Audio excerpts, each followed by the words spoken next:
Council hearing for the Committee on Oversight and Investigations jointly with Public Safety. At this time, would all panelists please turn on their video for verification purposes? And to minimize disruptions, please place all electronic devices to vibrate or silent mode. If you'd like to submit testimony, please do so via email to testimony@council.nyc.gov. Again, that is testimony@council.nyc.gov. John, we're just gonna, I'm sorry, John. John, we're gonna interrupt you for 1 second, okay?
Sergeant Bionde, you may continue. We're already rolling as far as recording. So once again, good morning and welcome to today's remote hybrid council hearing for the Committee on Oversight and Investigations jointly with Public Safety. Again, all panelists, please turn on your videos for verification purposes. If you'd like to submit testimony, please do so to testimony@council.nyc.gov. Again, that is testimony@council.nyc.gov. Thank you for your cooperation, chairs. We're ready to begin. So good morning. I am honored to be here today. I am Gail Brewer, Chair of the Committee on Oversight and Investigations, and I'd like to welcome everyone here also to the Committee on Public Safety, chaired by my colleague, Councilmember Camilla Hanks from Staten Island, who is fabulous. Today's hearing will focus on the Office of the Inspector General of NYPD, an Inspector General whose purpose is to investigate, audit, and make corrective recommendations to the police department. I think everyone knows that issues of policing and public safety are priority for Mayor Adams and his administration, but also for the City Council. As the police presence increases in our city, the importance of having a strong IG to oversee the NYPD has become even more essential. The purpose of the hearing today is twofold: to examine the historic and current relationship between the NYPD and the NYPD Inspector General, and to review recent reports from the IG's office, including any recommendations the NYPD has rejected from these reports and the expected impact that they will have in the city, as well as the recommendations. It is common knowledge that historically NYPD and the NYPD IG have a poor working relationship. According to a ProPublica investigation, and I love ProPublica, over a dozen former and current employees of the NYPD and NYPD IG have agreed that the NYPD has restricted the IG's access to records and witnesses, withheld information the IG was legally entitled to, excessively redacted material, and instructed witnesses to cancel interviews and delay IG requests. In August 2018, the IG's office sent a letter to the NYPD asking its leaders to discipline their own attorneys for telling 2 police department employees to not appear for scheduled interviews with the IG. The letter states that DOI, and I quote, is obligated to inform you of conduct by NYPD employees that violates, at a minimum, the New York City Charter and relevant mayoral executive orders. Obstruction and interference with the DOI investigation are serious violations that should not be taken lightly, unquote. Obviously, instruction of the IG's office is completely unacceptable. No agency is above the law, and this committee relies on the independence of DOI to alert us of illegal or improper play by NYPD. Former DOI Commissioner Margaret Garnett explained that the NYPD has interpreted the IG's office to have more limited authority than the IG believes it maintains. As chair of the committee with oversight over DOI, I look forward to an honest conversation with the current commissioner, who is terrific, about her understanding of these issues and the current state of relationship between PD and the IG. This hearing will also focus on the IG's public reports. As part of the conclusion of an investigation, the IG issues non-binding recommendations to PD. While the NYPD does not need to accept these recommendations, the rejection of a recommendation is worthy of further discussion and should be discussed. Why was it rejected? I'm not interested in hearing the percent of total recommendations the PD has accepted in relation to past IG reports. This number matters, but not all recommendations from reports are of equal importance. Less substantive recommendations may have easily been accepted to create the illusion the NYPD is overwhelmingly complying with DOI recommendations, even if PD is refusing to accept the most important recommendations issued. And that's what this committee is for, to check that out. I'm interested in discussion with the IG's office today about the most essential recommendations the IG's office has issued that are yet to be implemented by PD. We will discuss PD's reasoning in rejecting these recommendations and whether DOI believes these responses warrant a rejection of their recommendations. The Committee on Oversight and Investigations has oversight over the city's investigatory agency. Our independence and honesty are essential to ensuring good governance, and I would say particularly today, and I will note that in the Daily News today, there is a discussion that an organization that I'm sure will be testifying today talked about some of the work that the CCRB has doing about looking at the lies that cops have made and whether it is a systemic issue. And I think we'll hear that the role of DOI and the IG is to look at systemic, whereas CCRB looks at individual issues. I would tremendously like to thank the central staff team, Senior Counsel C.J. Murray, Senior Policy Analyst Noah Mixler, my Chief of Staff Schuler Puder, Director of Legislation Leo Bolero for their hard work in preparing for this hearing. And now I'd like to turn it over to my colleague, Councilmember Hanks, Chair of the Committee on Public Safety, for her opening statement. Thank you very much.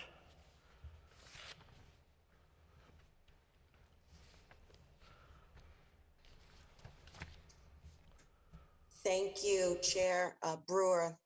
Good morning. I am Councilmember Camila Hanks, and I am the chair to the Committee on Public Safety, and I am joined by my Public Safety Committee members, Councilmember Stevens, Councilmember Brannan, Mealy, Holden, Caban, and Ariola, and the ONI Committee, Velasquez, Yeager, and Ayala. I would like to thank Chair Brewer, who is also fabulous, and the Committee on Oversight and Investigations for joining us for this important oversight hearing on the Office of Inspector General for the NYPD. Established following the Council's enactment of Local Law 70 in 2013, the Inspector General for NYPD serves as an important role in enhancing police oversight and accountability in New York City. As outlined by Local Law 70, DOI must routinely investigate, review, study, audit, and make recommendations relating to the operations, policies, programs, and practices of NYPD, with the goal of enhancing the effectiveness of the department, increasing public safety, protecting civil liberties and civil rights, and increasing the public's confidence in the police force, thus building stronger police-community relations. Since its inception, OIG NYPD has conducted 17 investigations of the NYPD operations, policies, programs, and practices, examining topics of significant public interest, its approach to handling incidents involving individuals in mental health crisis, and policies related to the access of body-worn camera footage. In total, OIG NYPD 17 investigative reports included 187 recommendations. Of these recommendations, NYPD has implemented 59.8%, 12.5% are characterized as partially implemented, 9.8% as accepted in principle, 3.3% as under consideration, and 14.7% as rejected by the NYPD. As we embark on a new administration and following almost a decade since the operations, the council is pleased to welcome Commissioner Strawber to discuss OIG NYPD's work. The committee looks forward to receiving an update on the DOI's ongoing investigative work, examining the relationships between OIG NYPD and the police department and OIG's access to information and documents, and NYPD's implementation of policy recommendations. We will also inquire on the NYPD Inspector General's office within the landscape of overall police oversight in New York City, as well as how it engages the public. Thank you, and I would like to now welcome the administration to testify. Thank you. Before we do that, I just want to also thank council members Yeager, Velasquez, Stevens, Brannon, Caban, Powers, and council member Botcher is here with me. Thank you very much, and I'll turn it over to CJ Murray. Thank you, Chair. I'm CJ Murray, counsel to the Committee on on Oversight and Investigations. Before we begin testimony, I want to remind all those participating in today's hearing remotely that you will be on mute until you are called on to testify, at which point you will be unmuted by a member of our staff. I will be calling on panelists to testify periodically throughout the hearing, so please listen for your name to be called. As a reminder, all hearing participants may submit written testimony to testimony@council.nyc.gov. The first panelist to give testimony today will be Jocelyn Strawber, Commissioner of the Department of Investigation. There will be time for council member questions after each panel. For council members who are participating remotely, if you'd like to ask a question during the hearing, please use the Zoom raise hand function and I will call on you in order. We will be limiting council member questions to 5 minutes, which includes the time it takes the panelists to answer your question. Please note that for ease of this hybrid hearing, there will not be a second round of questioning outside of questions from the committee chairs. We will now call representatives from the administration to testify. Before we begin, I will administer the oath. Commissioner Strawber, please raise your right hand. Do you affirm to tell the truth, the whole truth, and nothing but the truth before this committee, and to respond honestly to council member questions? I do. Thank you. You may begin your testimony. Thank you. Good morning, Chair Brewer and members of the Committee on Oversight and Investigations, and Chair Hanks and members of the Committee on Public Safety. My name is Jocelyn Strawber, and I'm the Commissioner of the New York City Department of Investigation. I appreciate the opportunity to speak with you today about DOI's Office of the Inspector General for the New York City Police Department, which we'll refer to as the OIG NYPD, a unit created in 2014 in accordance with Local Law 70, which was enacted in response in part to the community's concern about policing tactics. The law directed the DOI Commissioner to appoint an Inspector General to, quote, investigate, review, study, audit, and make recommendations relating to the operations, policies, programs, and practices of NYPD, end quote. Consistent with that broad mandate, the OIG NYPD principally has conducted broad examinations of NYPD policies and practices and issued public reports recommending reforms. As with all agencies we oversee, our goal with respect to NYPD is to identify policies and procedures that could benefit from improvement and to propose changes we deem necessary in public reports to improve policing and to increase transparency as well as confidence in the police force. Community engagement is critical to our work. The advocacy community was instrumental in the creation of an Inspector General with oversight of the police department, and they continue to bring concerns to our attention and to some extent inform some areas for review. NYPD is also an important partner in our process. The department's feedback on our reports helps ensure that our recommendations are achievable and feasible and that they don't compromise the safety of the public or law enforcement. I'm particularly sensitive to these issues at this time as the city confronts a surge in violent crime that makes NYPD's work especially challenging. Of course, DOI, the advocacy community, and NYPD do not always agree on the appropriate reforms, but we are committed to a thoughtful process that allows the consideration of multiple viewpoints on this very important work. Since it was formed in 2014, OIG NYPD has made a total of 185 recommendations for changes and improvements in policies and procedures, in public reports setting out in detail our investigative steps and explaining our conclusions. These recommendations and reports, like all DOI recommendations, are on our public website, where we also track implementation by the relevant agencies. And I am proud to say that the vast majority of our recommendations have been accepted by the NYPD. With Chair Brewer's indulgence, just a few statistics. Over 80% of these recommendations have been implemented, partially implemented, or accepted in principle, meaning that NYPD has agreed to implement them, but has not done so. To break down those numbers, 72% of the recommendations have been implemented or partially implemented. 9.8% of them have been accepted in principle. In addition, 3.3% of the recommendations remain under consideration, meaning that the police department has not yet taken a position on them, and 14.7 of them were rejected. A sixth category is no longer... Smith, he's in the locker room. His night is definitely over. It can always be. You just never know what exactly. You have to mute yourself. Thank you. A sixth category is no longer applicable, meaning that those recommendations are no longer relevant, for example, because of a procedural change by NYPD. Before I discuss specifics about OIG NYPD's work, I want to provide committee members with important context, both about how DOI operates and how OIG NYPD operates within it. DOI, created almost 150 years ago, is one of the oldest law enforcement agencies in the country. An independent, nonpartisan investigative entity, its mission is to identify and eradicate fraud, abuse, waste, and corruption in city government. Our investigations lead to referrals to prosecutors for criminal charges, to the agencies we oversee for disciplinary proceedings, to the Conflict of Interest Board for violations of the city's conflict of interest laws. We also make recommendations to remedy the vulnerabilities and deficiencies we find to prevent future corruption and wrongdoing. When we identify systemic issues, we may issue public reports that provide even greater transparency into our findings and recommendations. The city charter and executive orders that give DOI its broad jurisdiction and investigative powers provide its authority to obtain city records, including NYPD records.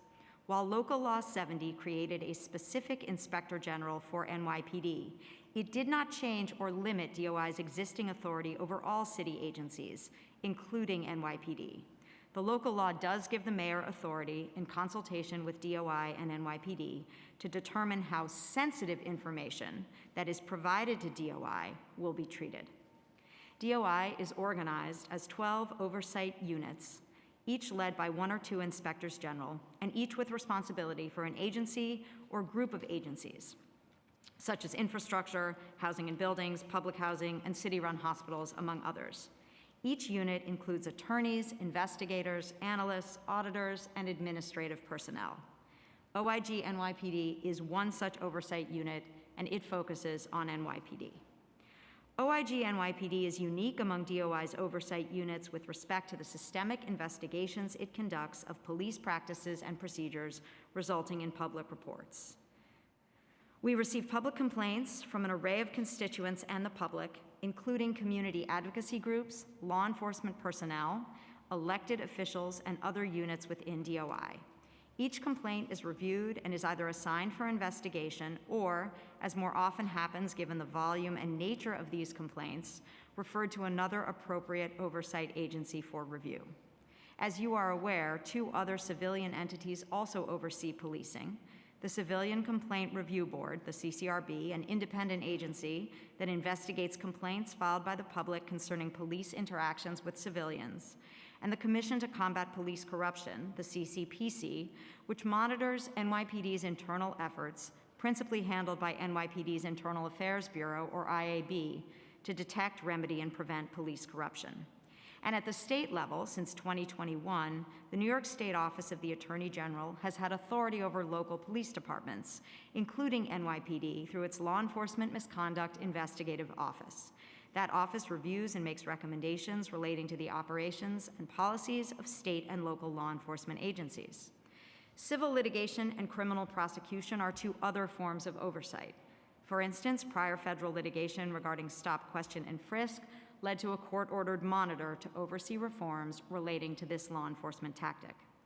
In light of these various forms of oversight of the police department, OIG NYPD has focused primarily on examinations of operations, policies, procedures, and practices, broadly speaking, within the police department. We consider a variety of inputs in determining what examinations to undertake, including complaint trends, media reports, community concerns, and interactions with NYPD. Today, I want to bring you up to speed on the work of OIG NYPD, what I have done since I came to DOI 6 weeks ago to identify the challenges the unit faces, and how I plan to advance the unit's important work and help it reach its full potential. As I mentioned earlier, since 2015, OIG NYPD has issued a total of 17 reports containing 185 recommendations, 82% of which have been implemented, partially implemented, or accepted in principle. That rate is consistent with rates for DOI recommendations generally for the past several fiscal years, which range from approximately 86 to 93%. OIG NYPD's investigative and report drafting process is rigorous and involves substantial guidance and oversight by the Inspector General and the DOI executive staff. To ensure that we've understood the issues correctly and to facilitate feedback on our recommendations, we share a draft of our reports with NYPD prior to public release. We incorporate any changes we deem necessary prior to issuance. Other units follow the same practice with the agencies they oversee. While we generally don't change our recommendations in that process, we find that agency input is very valuable. To give just a few examples of the significant issues that OIG NYPD has examined since the unit was created, leading to public reports and recommendations for change which NYPD has adopted, we reviewed 10 cases where the CCRB determined that NYPD officers used chokeholds and issued 4 recommendations that have all been implemented, including furthering transparency with respect to the police commissioner's disciplinary decisions and increasing coordination with CCRB to refine the disciplinary system for improper use of force. We reviewed NYPD's use of force policies and issued more than a dozen recommendations, the majority of which have been implemented, including that NYPD compile and publish data regarding the percentage of cases in which the police commissioner reduces or declines discipline. We reviewed NYPD's approach to handling interactions with people in mental crisis. As a result, NYPD implemented our recommendations that strengthened its training and its procedures for responding to interactions with such individuals. We exposed deficiencies in NYPD's Special Victims Division and Adult Sex Crimes Unit and issued recommendations that staffing in the unit be increased and training expanded. In 2016, we issued a report concerning quality of life enforcement focused on the 2010 to 2015 period, looking at the narrow question whether an increase in summons and misdemeanor charges for quality of life crimes in that period was linked to a decrease in felony crime, and found there was no such link. We did not address the broader efficacy of quality of life enforcement in general. NYPD implemented 4 recommendations from that report and rejected several others. We plan to continue to engage with the police department with respect to the recommendations, as is our practice. We examined NYPD's policies, investigations, and training as they relate to complaints of bias policing in New York City. NYPD implemented our recommendations that included strengthening investigative training on this issue and led to the creation of a new unit at CCRB. While NYPD rejected the majority of the 21 recommendations we issued, those recommendations continue to stand, and DOI is hopeful that NYPD will engage in further discussion about them. Furthermore, in my first month and a half at DOI, I have reviewed a number of draft OIG NYPD reports in addition to the annual report, and I expect that we will issue a number of reports this year on topics that I know are of importance to the community and this council, including one relating to the gang database. Once a report is issued, OIG NYPD continues to monitor NYPD practices that are relevant to the recommendations that we have made, including those recommendations that have been rejected or that may be no longer applicable, because policing strategies can shift and provide new opportunities to reconsider past recommendations. In addition to our in-depth investigations, we stay up to date on police practices through a variety of efforts, including attending NYPD trainings of certain kinds, which we find extremely valuable to our investigators' ability to better understand NYPD's practices, leading to better and more informed recommendations. In its first 8 years, OIG NYPD has accomplished a great deal. However, for a number of reasons, including but not limited to the impact of the pandemic on city resources and on NYPD and DOI in particular, and the related challenges to accessing NYPD records, facilities, and staff, fewer reports have been issued by the unit in the last 2 years than in prior years. In fact, DOI's numbers are down across the board due to similar issues related to the pandemic and its impact on resources. As we emerge from the pandemic, and as I consider how to ensure that units across DOI are as productive as possible, I recognize that there are a number of areas for improvement relating to the work of this unit in particular. So let me now address some of the issues I see and my plans for the future, and specifically as they relate to OIG NYPD access to NYPD records, staffing of OIG NYPD, and the workflow processes within the unit. First, with respect to access. Access to NYPD records, facilities, and staff that is both meaningful and timely is paramount for OIG NYPD to do its job, and I understand that direct and unencumbered access has been a challenge in the past. As a result, I have already had 2 meetings with NYPD officials since I arrived at DOI, and I have additional meetings planned in the near future. In those meetings, I have received assurances that NYPD is committed to tackle these challenges with us, and most importantly, to provide clear channels for elevating any delays or limitations on access so that they can be promptly addressed and resolved. I know that the legal department, which plays a key role in reviewing our requests and gathering, reviewing, and producing the relevant materials, is managing the demands of multiple oversight agencies seeking information, as well as discovery-related requests, among other pressures. But I am optimistic that with regular, open communication, we can achieve an improved pace of production from NYPD. This, in turn, will allow our investigations to proceed more quickly, allowing us to issue our own reports more promptly. To that end, DOI and NYPD are now in the process of scheduling a series of standing meetings to review DOI's outstanding requests, not only at the Inspector General and Deputy Inspector General level, which I understand have been meeting regularly historically, but also at the executive staff level. And those are meetings in which I plan to personally participate. With respect to staffing, I want to provide the committee with some facts so that there is a comprehensive understanding of where we are and what we plan to do regarding staffing. OIG NYPD marked its highest number of staff in 2017 with approximately 38 or 39 staff members, and that number has declined to its current 20 staff members. The reduction in staffing certainly has contributed to the decrease in reports issued by the unit, and it is attributable in part to natural attrition, combined with the economic realities in the city over the past several years, which led to citywide hiring freezes or restrictions and presented significant challenges to filling vacancies, as you know, not just within OIG NYPD, but throughout DOI. At the moment, we are aiming to fill vacancies and bring OIG NYPD up to an appropriate level of staffing, which I expect will be somewhere between 25 and 30. This will include hiring a new Inspector General. As you know, the former Inspector General resigned in December 2021. To that end, DOI has received a number of well-rounded resumes and has spoken already since my arrival with several qualified and promising candidates. That process is active and continuing. It is certainly a priority. My plan is to have a new IG in place by this summer, an individual with broad law enforcement experience, supervisory and management experience in developing and leading investigations, and who can productively engage both with the community and community advocates, as well as with NYPD officials. There are, of course, other vacancies in the unit at various levels, which we will also seek to fill promptly, although we do want to have the input of the new Inspector General once that person is hired.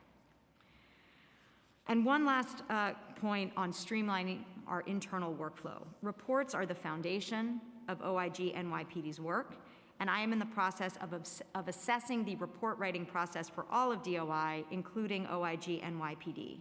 I want to make our reports even more readily comprehensible to the public and even more concise where possible. I'd also like to streamline the report writing process itself so that drafting and editing within DOI will be more efficient. Since my arrival at DOI, as I mentioned, I have already reviewed a number of draft reports from OIG NYPD, and as I noted, I am confident that as we emerge from the pandemic-related challenges, we will soon be back to our earlier pace of issuing several reports a year. Effective policing and public confidence in NYPD are vital to New York City. OIG NYPD's comprehensive investigations, meaningful recommendations, and public reports play an important role in meeting those critical objectives. I look forward to strengthening the unit even more in the coming months, maintaining a robust dialogue with NYPD, and streamlining our processes here at DOI so that we can continue to pursue this important work. Thank you, and I'm happy, of course, to take your questions. Thank you very much, Commissioner. We have lots of questions. Before I ask my colleague, Councilmember Hanks, I wanted to say we've been joined by Council Members Arce, De La Rosa, Joseph, and Krishnan. And now I'd love to hear from Camilla Hanks. She's going to start the questioning. Thank you. Thank you, Chair Brewer. Thank you very much, Commissioner. Most of my line of questioning is going to be focusing on the NYPD Inspector General Office within the landscape of overall police oversight in New York City. So to begin, what is the OIG's mandate and how often does it differ from the role of other police oversight bodies such as the Commission to Combat Police Corruption and the CCRB? Well, the CCRB, as I mentioned, Chair Hanks, is really focused on interactions between the NYPD and the civilian community. That's really their mandate. The IAB's mandate and the CCPC, which really oversees the work of the IAB, is, as I understand it, principally to examine corruption within the police force, issues, again, with individual police officers. Our mandate is quite broad, and although it in theory encompasses really all practices and policies within the police department, it has typically been our practice, given the expertise of those entities, to refer to them complaints that we receive that really relate to the conduct of individual police officers. And we have found that we are most effective in focusing our attention on, like I mentioned, these broader, more systemic issues that relate to police policies and practices. Thank you so much. Do you believe that the public is adequately informed on the role of OIG and NYPD? And if not, how can we improve the public knowledge of what these agencies do? Well, I think the public is well served by the annual report that we issue every year. That's required by Local Law 70. That describes the status of all of our outstanding recommendations, and with particular attention on those that have not been implemented and are either in the accepted in principle or rejected or still being decided categories. And that report really does give the public a comprehensive view of our reports to date and the status of our recommendations. In addition, our public website makes available all of our individual reports, which I believe are also linked in our annual report, should members of the public be interested in sort of digging deeper on the basis for our recommendations and all of the other information in terms of our investigations that we include in our report. To some extent, I always think the public could be better informed about our work, and we're always looking for ways to make sure that folks know that we're out here to receive complaints, to consider their concerns. But I do think with respect to the work of this unit, we provide a significant amount of public information. Thank you very much. Does the OIG NYPD receive public complaints regarding the NYPD? And if so, how many public complaints have been received in recent years, and what types of these complaints have been received? Sure. So we do receive complaints from the public, and actually I believe that local law requires that we maintain a unit specifically within OIG NYPD to receive complaints, and we do that. Those complaints come from a number of sources, the public, but also elected officials, police reform advocates, criminal defender organizations, as well as the general public. To give you some statistics, in 2021, we received 732 complaints. In 2020, we received 618 complaints. And it just may be interesting to note that those numbers actually are relatively consistent with prior years, with a dip in 2019. So despite the pandemic, the number of complaints we've received have remained relatively steady at that figure. We refer, of those, so going to the 2021 numbers, with respect to the 732 total complaints, we refer 145 of them, and those referrals would go, as I mentioned, to IAB, to the CCRB, sometimes to other entities, that could happen, or within to other units within DOI were that appropriate. With the remaining complaints, to the extent they warrant the opening of an investigation, we would open an investigation, either a preliminary investigation to determine what steps might be needed to take, or we might need to take, or a full investigation depending on the nature of the complaint. That's, thank you. So to follow up with that, can the OIG NYPD provide the council with a full accounting of public complaints categorized by subject matter? So I would need to look into that question further. We don't typically, given that our complaints and the investigations that we conduct, those are not public until we are ready to issue a report. So I would want to think further about how to provide the council with more information about the nature of the complaints, but I do not think we would be able to say that we would give you sort of a full accounting of all complaints, because that, of course, would include complaints that we continue to investigate, and those would be non-public until such time as we were ready to issue a report. And of course, a number of complaints, always in any category that we receive, are not going to be substantiated, and we would not want to share those complaints, because obviously to the extent that they might indicate that individuals were involved in misconduct and be unsubstantiated, we wouldn't release that sort of information publicly. Right. So in theory, you do these investigations. Have you opened any investigations from any complaints? We have opened investigations from complaints, and the trends that we see in complaints also inform our systemic investigations. So the 17 major investigations that we've done over the last 8 years, at least some of those were informed by trends that we saw in the complaints that we received, even if we did not actually conduct a specific investigation of some of those complaints. Thanks. Lastly, what is the OIG's NYPD's relationship with other oversight or law enforcement entities?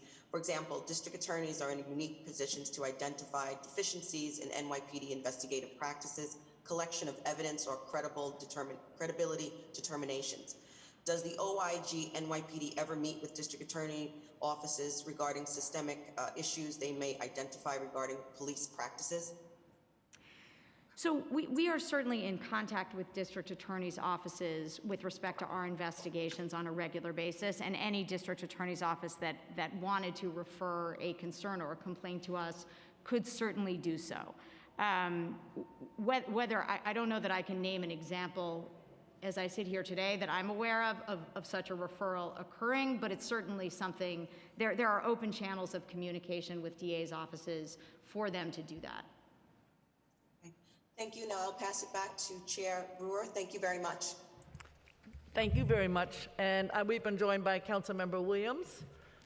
So I know that we're talking a little bit about the future when I ask this question, but I know in the past you have talked about recommending consolidating existing police oversight functions into the CCRB. So, you know, me, I call around, see what people think. That's how I am, because I know so many people. And what it turns out is, of course, people want to be sure that if that happens, then the CCRB, whomever is in charge, is as good as the DOI commissioner, which the city council has some say about. So I would be concerned, I'll be honest with you, that we don't have that same kind of public display of quality. So what is your opinion on this? And the other thing is that obviously you're active, the IG will be active, the commission doesn't seem to have any staff, so they're not so active. So I'm just wondering if you still think that this is a good idea.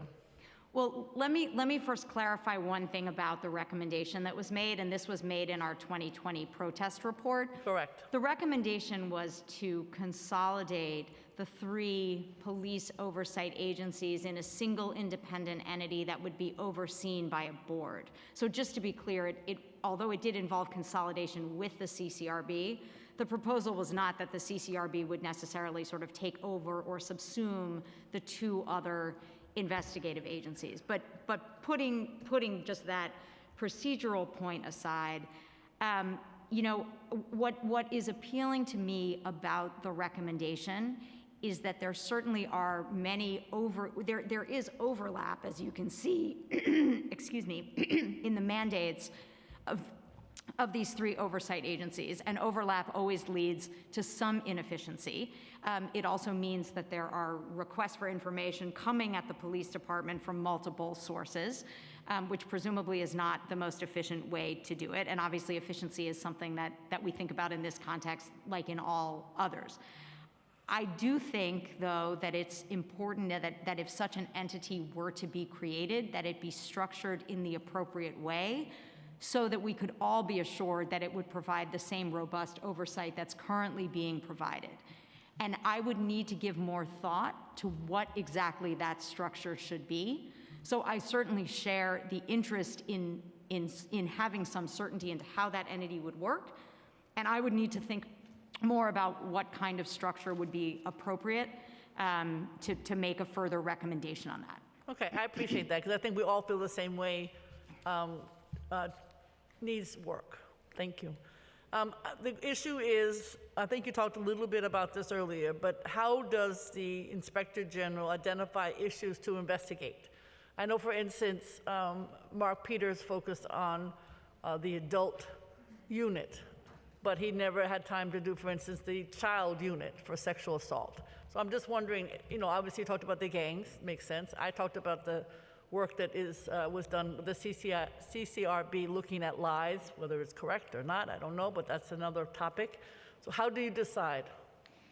So we have an internal process, but let me speak first about sort of the inputs of information we get, and several of them are sort of referenced in what you just said. So there are media reports, right? We're obviously sort of actively aware of what's being reported in the media in terms of police practices. There are, you know, the large volume of complaints that we get, and even though we may refer many of those, or many may not result in investigations, those can also help us identify trends that we might want to focus on. We also have interactions, as I mentioned, with the PD, where, for example, we get to sit in on trainings for, you know, the work of certain units. So those interactions and our general familiarity with the work of the police department can also, you know, be the impetus for an investigation. So I would say there are a variety of inputs, and the unit is sort of actively looking around and thinking about areas that might be fruitful for investigation, but there's no sort of one, you know, there's no one track, and I think we try not to sort of prejudge these things, right? I think it's important that we be alert and looking for things, but not necessarily have a specific agenda in mind other than our broad mandate under the statute.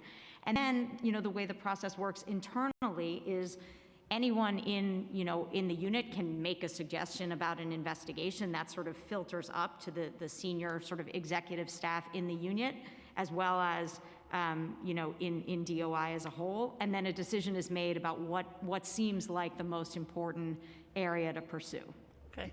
I know you talked that because you're new, you have a good relationship so far with the law department, part of the NYPD, and hopefully that will help you get documents and information, because obviously relationships matter.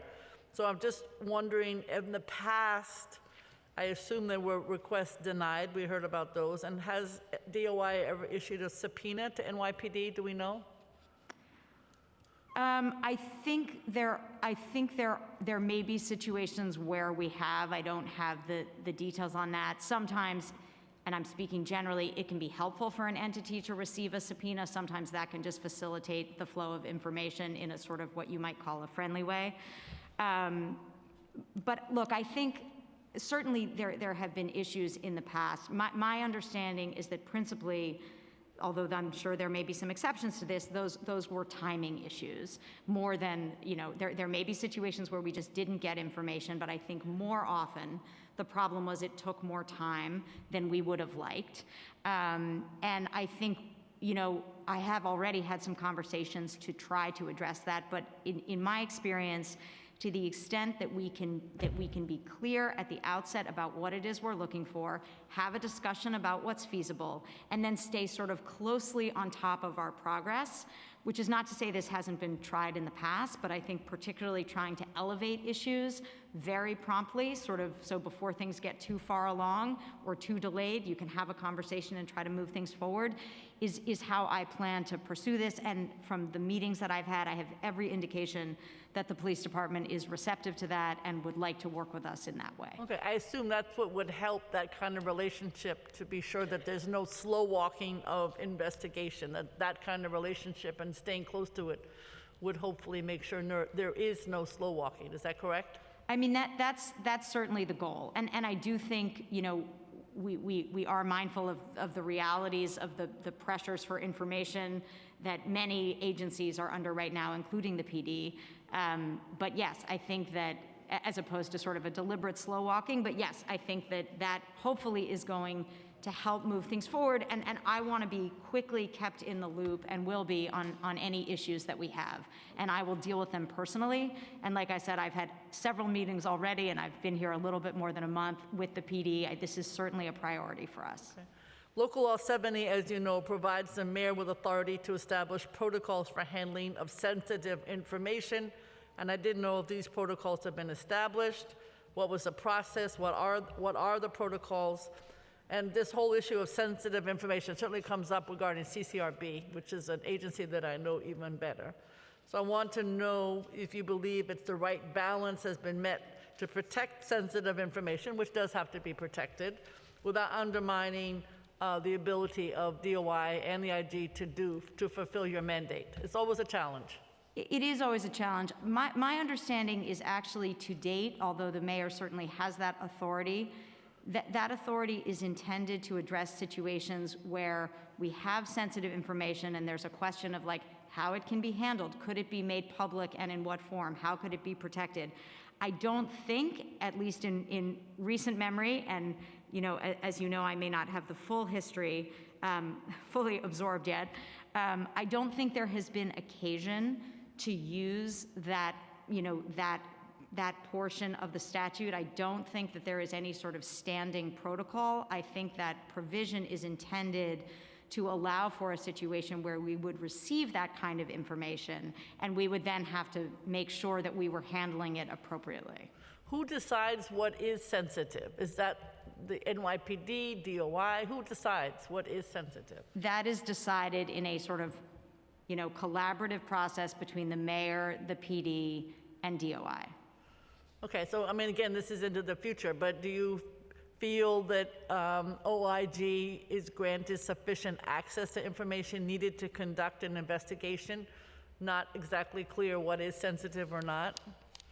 I do. That's not to say that there haven't been examples, and occasionally we've noted them in our public reports where we felt we needed more information that we couldn't get. But overall, we've issued we've created a substantial body of work over the last 8 years. The only way we can do that is through getting information from and access to the PD, and I think we've done that. So I think it's an area we need to stay alert to and focused on, but I would say yes, overall, we have gotten the information that we need. Okay.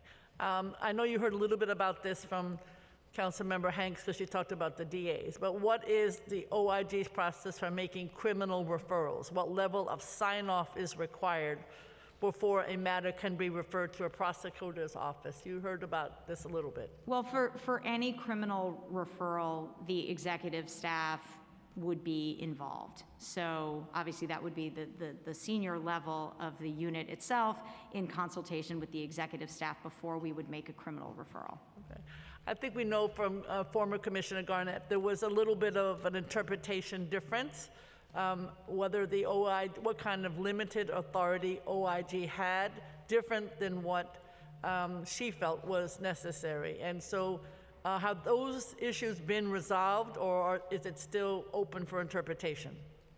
So I haven't yet confronted a situation where that has been in play, but certainly my understanding, as I stated earlier, is consistent with Commissioner Garnett's, which is that our access to NYPD records is the same as our access to the records of any other agency. We're granted access, including through our authorities under the executive orders and the city charter. That's no different with NYPD than it is with any other agency. Local Law 70 did not change that in any way. So to the extent that the police department has a different understanding, and like I said, I have not addressed a situation so far where that's been the case, I would expect to have a further dialogue with them about that to determine what the issue was, and more importantly, how that might limit the information that we would receive, because it's my understanding there should be no such limitation.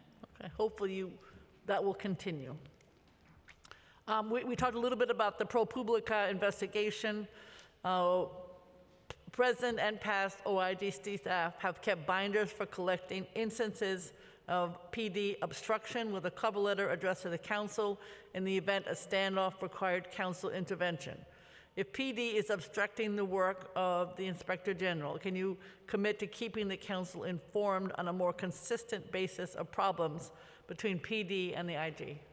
Well, look, I would hope that we would, first of all, I would hope that to the extent issues relating to access came up, we would be able to address those through a dialogue with the PD. And I'd hope that we'd be able to address those issues through a dialogue with the PD. If necessary, we could involve City Hall if we needed, to have a further dialogue on, for example, the nature of this sensitive information provision, if that was the issue. I would hope it is a rare situation where we would need to involve the council, and we would be taking the position that the PD was engaged in some kind of obstruction. But if we felt that that was necessary, if we had reached that point, then that is certainly something we would consider among all of our other options, yes. Okay. I know you talked earlier about some of the policy recommendations that might come up. Again, you don't know, could be other ones in the future. So do you discuss potential recommendations with PD prior to issuing its reports? Obviously you do afterwards, get their input as you indicated. And if so, what are those conversations? And just talk a little bit about the proposed recommendations and how you go about it. Sure, so we provide copies of our draft reports to the PD for their input. They are really final drafts at that point. They're not sort of midway through the drafting process. So at that point, our recommendations are really fully baked. And the purpose of that discussion is first of all to make sure that we haven't gotten any facts wrong, that we haven't misstated anything about the underlying issue. It's also to get the PD's input on the recommendations, although obviously after the report is issued, they also have an opportunity to respond to our recommendations. like I said, it's very rare that we would change a recommendation based on that dialogue, because we've fully thought through the issues and what we think is best and made our own independent judgment by that point. But it's always valuable to understand, the agency's perspective, again, in all of the work that we do, for our own knowledge and for future work and all of that. So that's how that process works. Okay. Perhaps most important are the recommendations made by the IG that have not yet been implemented. And I know you were good with your data. I love data. Partially, somewhat, maybe, could do. That was a high number. But there were quite a few that were not completed. And so, obviously, I think there were 17 reports. I can't remember, some number like that in the past. I think I have it memorized. I read so much. But the issue is, are you going through them, figuring out what has or has not been, and even those that have been quote unquote rejected, why? Obviously, this topic is, I think every single member of the City Council has signed up to be here today, just to give an example of how much this topic is of interest. So how are you approaching the partially, the maybe, and the rejection of the last 17 reports? Sure. So that is very much the function of the annual report, and that requirement sort of makes sure that everyone stays on track every year in having a check-in on the status of those recommendations. And typically that process begins in August, and we essentially communicate to the NYPD in written form our understanding of the status of the recommendations. Are they, partially implemented? Have they been rejected? And we then have what I would describe as a dialogue in which the NYPD informs us of steps that it has taken in the past year towards those recommendations. And there are some examples of situations where recommendations, let's say, are initially rejected. So I believe this is the case with some of the recommendations we made in our use of force reporting report, where we made certain recommendations. Initially, those were rejected, but over time, the PD made certain changes to its processes.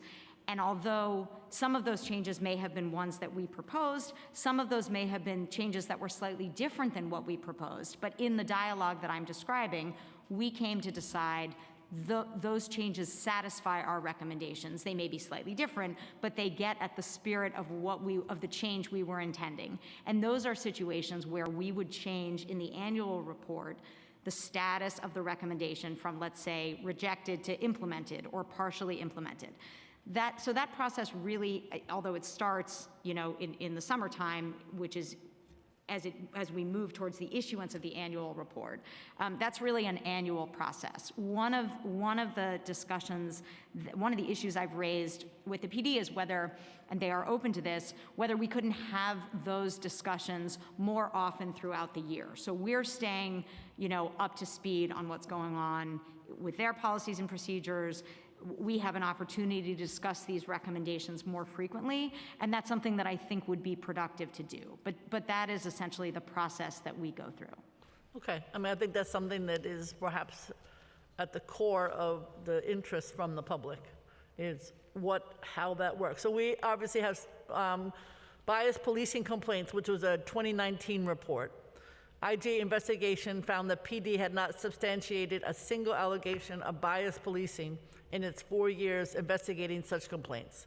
So what was so wrong with PD's process that it could not substantiate even a single allegation out of the 2,000 plus complaints it received? What was your primary recommendation for resolving this problem, and how any of these recommendations been implemented? That's sort of what we were talking about earlier, but more specific. So I'm going to refer to the annual report here, because I certainly don't have all of this information sort of at my fingertips. But I have it right here too. Go ahead. But as we explained in that report, we had a number of recommendations relating to the reporting of bias policing, and also what types of complaints would be viewed as bias policing. So one of our recommendations was an amendment to the patrol guide so that complaints alleging the use of offensive or derogatory language associated with an individual's protected status, such as racial slurs, would be classified as bias policing if there was a discriminatory intent. So that is one of the recommendations that was rejected.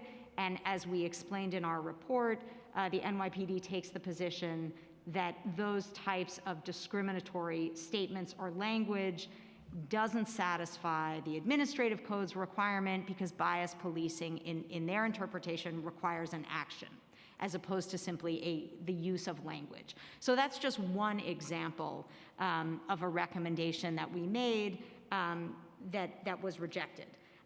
However, there are other recommendations that we made, such as that the NYPD should make records of complaints and investigations of bias policing allegations available to the CCHR for analysis and review. That was accepted in principle, but as I mentioned initially, this is one of the reports where the majority of our recommendations were rejected. Now they remain publicly available, so the public can see what it is that we thought and what the NYPD's response was.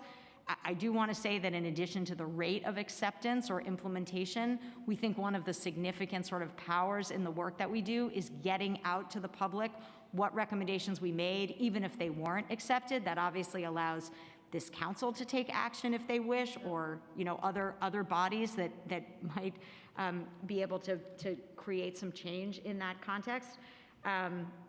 But that's just one of the examples. But one of the benefits of the annual report is it really does lay all this out, both our recommendation and the reason for the police department's response. Yeah, I think one of the issues, because obviously bias policing is a huge concern. Offensive language is a huge concern. In my world, there's no reason for it, but it does exist. And I think one of the issues, CCRB's jurisdiction is limited to uniform officers. So does this policy mean that there's no recourse for non-uniform personnel who make derogatory statements? I don't know if that came up. I should know. No, you're quite right. We did make that point. So one of the changes that was accomplished based on the city council's legislation clarified that the CCRB does have the authority to investigate bias policing. Correct. And that was, I believe, one of our recommendations, or at least consistent with our recommendations. However, as you note, their authority is only for uniformed members of the NYPD. There are about 20,000 non-uniformed members of the PD. Right. Those would not be referred to CCRB for discipline, but would remain within the police department's process. So those issues continue to persist with respect to that group. So would that be something systemic enough for IG or DOI to look at? Well, I mean, it's part of our existing recommendation. So I don't know that there's something further for us to look at, but it's certainly something that we continue to monitor. The fact that even after this change, and even after CCRB now has jurisdiction over these complaints with respect to uniformed officers, there are these civilian members of the police department who are not subject to that discipline. Okay. With the passage of Local Law 47 in 2021, CCRB is now responsible for investigating most bias policing complaints, as we just said. Right. So does the IG intend to review the processing for investigating biased policing complaints? And are there recommendations that were originally made to PD that should now be made to CCRB as well? Now, maybe this also goes back to your suggestion about thinking about how all these agencies could work better together. That's another topic. But while we're not in that realm at this moment, again, how do we look at this investigation? So I certainly think that is something that in theory that we could look into if we thought that there were issues with how CCRB was handling those complaints. Sitting here, I don't know whether, there is concern about that or not. Obviously, we don't generally speak about our ongoing investigations, but certainly that is the sort of issue that if there were complaints or other reasons to think that process wasn't working as intended, that we could look at, yes. Okay, because my guess is that even though you can't say, things like this are going to pop up. Okay, now George Floyd protest was a December 2020 report. It's probably your best known at IG. And what was the IG's role in this investigation? I think it was, there was a lot of, it was very complicated. So why wasn't the IG completely in charge of the investigation? Doesn't it fall within the IG's jurisdiction? Were there unique circumstances specific that warranted broader DOI involvement? Obviously, there were a lot of different agencies involved in this situation. So what were some of the systemic issues that you identified through this investigation? Sure. Well, so let me start with the first part of your question, because as you can, let me just to pick up on the point you just made about sort of what were the issues. They were quite broad. We were looking at how the police department handled the protests, the kinds of training they had, who was deployed to handle it, the kinds of information they gathered, and how they responded to it in the context of handling, these unprecedented protests in the summer of 2020. In terms of who handled that report, I obviously was not here at the time, but my understanding is that there was sort of a full team effort involved in that one. So the IG was involved and members of that unit were involved in the preparation of the report. I think, frankly, given the fact that it was a referral from, as I understand it, this council and the mayor, it was done on a short, very tight time frame. It was a top priority, and the feeling was we should sort of bring the maximum resources to bear on it so that it could get done quickly. Obviously, the OIG NYPD unit had a number of other ongoing things that it was working on. They certainly were involved, but I think that was the reason that perhaps that one was structured a little differently in terms of how it was staffed. Okay. Were there some systemic issues, as far as you know, that DOI identified through its investigation? I know there were about 20 recommendations that were mentioned, but I just didn't know if there was some, again, you weren't there, any systemic issues that came about as a result? I know there's certainly a federal monitor that came about. Go ahead. Well, I think if we're talking about, the protests, I think you could describe the issues relating to training around how to handle protests and how to gauge information about threats in connection with protests. I think I would describe those as systemic issues. I mean, they're limited perhaps to a particular type of, police responsibility or concern, but I would call those systemic, yeah. Okay. My understanding was that the DOA made 20 recommendations aimed at improving PD's handling of the protests that we just described.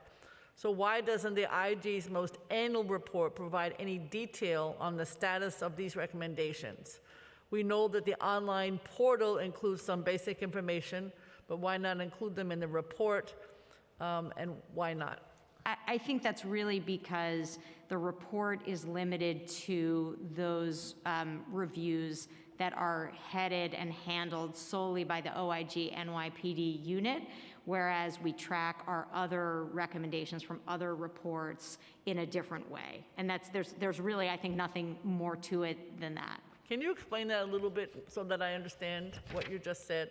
Oh, sure. So the annual report and the statute, as I understand it, requires this annual report and the tracking of recommendations that are made by the OIG NYPD. Correct. Because the protest report was handled by sort of a broader team at DOI, it just is deemed procedurally not to fall into that bucket. Okay. And that's the reason. So the status of those recommendations you can find on our website. That information is publicly available just like these. It's just not in the sort of box of the annual report. Okay. I mean, it's fine. I'm always one of these folks who wishes government could be less siloed. So even though it's not supposed to be somewhere, the more places information is, the better. That would be my recommendation as somebody who cares that agencies talk to each other, which I think you do also. Even a footnote that says this is not normal, but we are including everything that everybody is suggesting. And actually, let me just correct myself for 1 minute, if you don't mind, because Sure. we do include in our annual report I have it right here. a description about our investigation into the protests and an overall discussion of our findings, and then we refer the audience to a link Right. in another part of our website where they can find the recommendations. So they aren't tracked the same way for the reasons that I said, but at least readers of the report who are interested in the work that this unit is doing would be made aware of the protest report through the annual report. Okay. For this very important issue, but in general, how often does DOI and the IG follow up with PD about the recommendations that they make? Obviously, in this report, particularly important. And also, because this is more general, I don't know who's in charge of following up with the non-PD recommendations. You see what I'm saying? I'm back to this I do see what you're silo saying. problem. So you're asking specifically, so I have to say, since it's not part of this process, I don't know the answer to that. I would have Okay. to get back to you. Okay, it would be something that would be helpful to know. But I would imagine, just as we do with other agencies, there is periodic follow-up on the status of our recommendations in an effort to ensure that they're implemented. So that would be my guess, that it's handled through our normal process. Okay. But I'm a little cynical with the glass half full, but I will appreciate what you just said. I got too many years of not happening. Sharing a body-worn camera footage, which is, as you know, a 2021 report.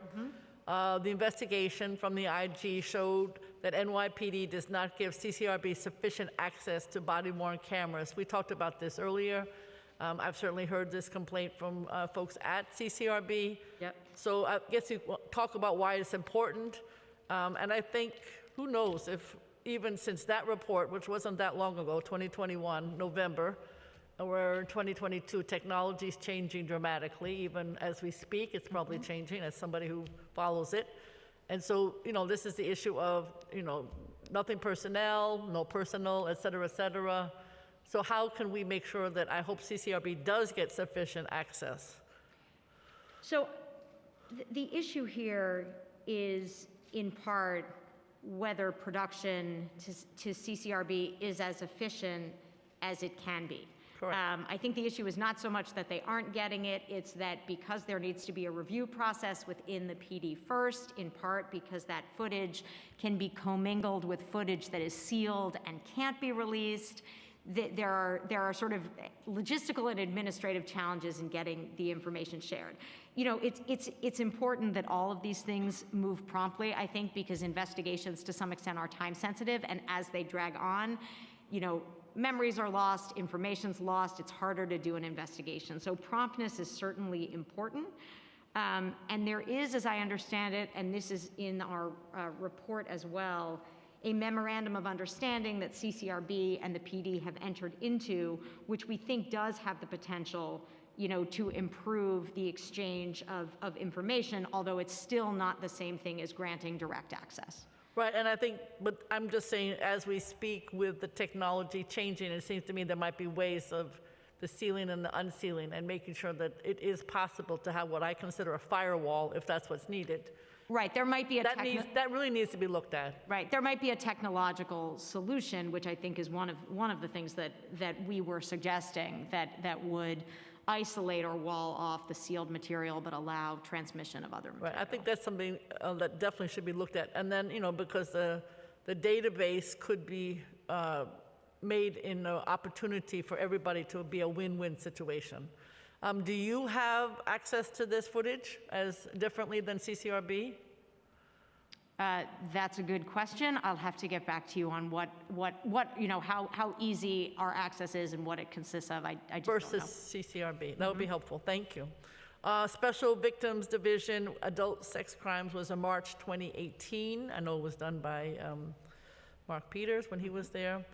And this was quite challenging. According to Deputy Chief Michael Osgood, he was then head of the Victims Division, and there was a lot of drama when he left.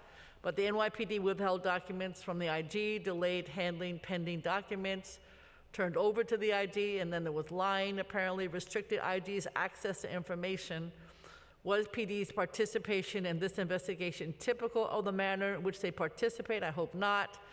Or was there more obstruction? This was really all in the papers every day, as I remember, and also led to, unfortunately, Mr. Osgood being transferred to Staten Island, and then he resigned. Very unfortunate circumstance. So how do we make sure it doesn't happen in the future? And what do you think was the way in what happened here is what I'm trying to find out. Right. So other than what I've also read publicly, I really can't say what happened here. Obviously, that's not something that I can speak to. But I think what I can say is that I do think having a regular dialogue and having, building trust with the agencies that we work with is a critical part of what we do. And I am optimistic, and as you pointed out, I'm recent here, so I can be optimistic, and I hope I'm going to be able to, put some foundation under that optimism. That if we have a dialogue that is productive, where it's clear what we're looking for, we can move past some of these issues of the past. And so I too hope that the issues that occurred with that investigation or with others are going to remain in the past, and that we're going to have a new chapter moving forward in terms of our relationship with the police department. Okay, but particularly in this unit, which is really an important unit, as we know, my understanding is there are 2 remaining barriers that have prevented full implementation of your recommendations. And we want to know, or how do we make sure that A, they're implemented, B, codified, and C, why have they not been codified by the police department? This is of concern. And you're talking about the recommendations specifically with respect to the adult sex to crime. to the SVD unit. Yep. Well, look, we have the power to do investigations. We have the power to make recommendations. We have the power to make the public aware of those recommendations, this council aware of those recommendations. But ultimately, as with all of our agencies, we don't make their policies. They make their policies. They determine if they are going to implement our recommendations or not. So, at some point, we will continue to have a dialogue. We will continue to check in on the status of these recommendations annually and to make these reports. And that's one of the ways that we sort of get transparency and sunshine into this process. But I don't know that I can answer the question like, well, what will we do if they don't get implemented? I think there are perhaps other bodies that could take steps, for example, to codify things. But that's not something in our power. I hear you. I think we can certainly do that, and I know pointing the finger at us is absolutely appropriate. I guess what I'm saying is new DOI, new police commissioner, important area, adult sex crimes, very important. Not to mention these other ones aren't also, but I do know in this particular case there's some outstanding issues. Mm-hmm. And of course, I would talk about looking too at the child unit, sex crimes unit is separate, and that would be another, again, you know better than I, but I believe there are issues there. And funding is incredibly important for these units. Almost done. Could you walk us through your approach, or the IG's approach, to community engagement? I know you talked a little bit in your presentation. Sure. This is a very important part of the work that we do. We mentioned, the critical role that the advocacy community played in creating this office. So there are a variety of different ways in which we engage publicly, principally in person. We meet in person with members of the advocacy community. I have actually reached out and I think have a meeting set up. It's sometime later this month.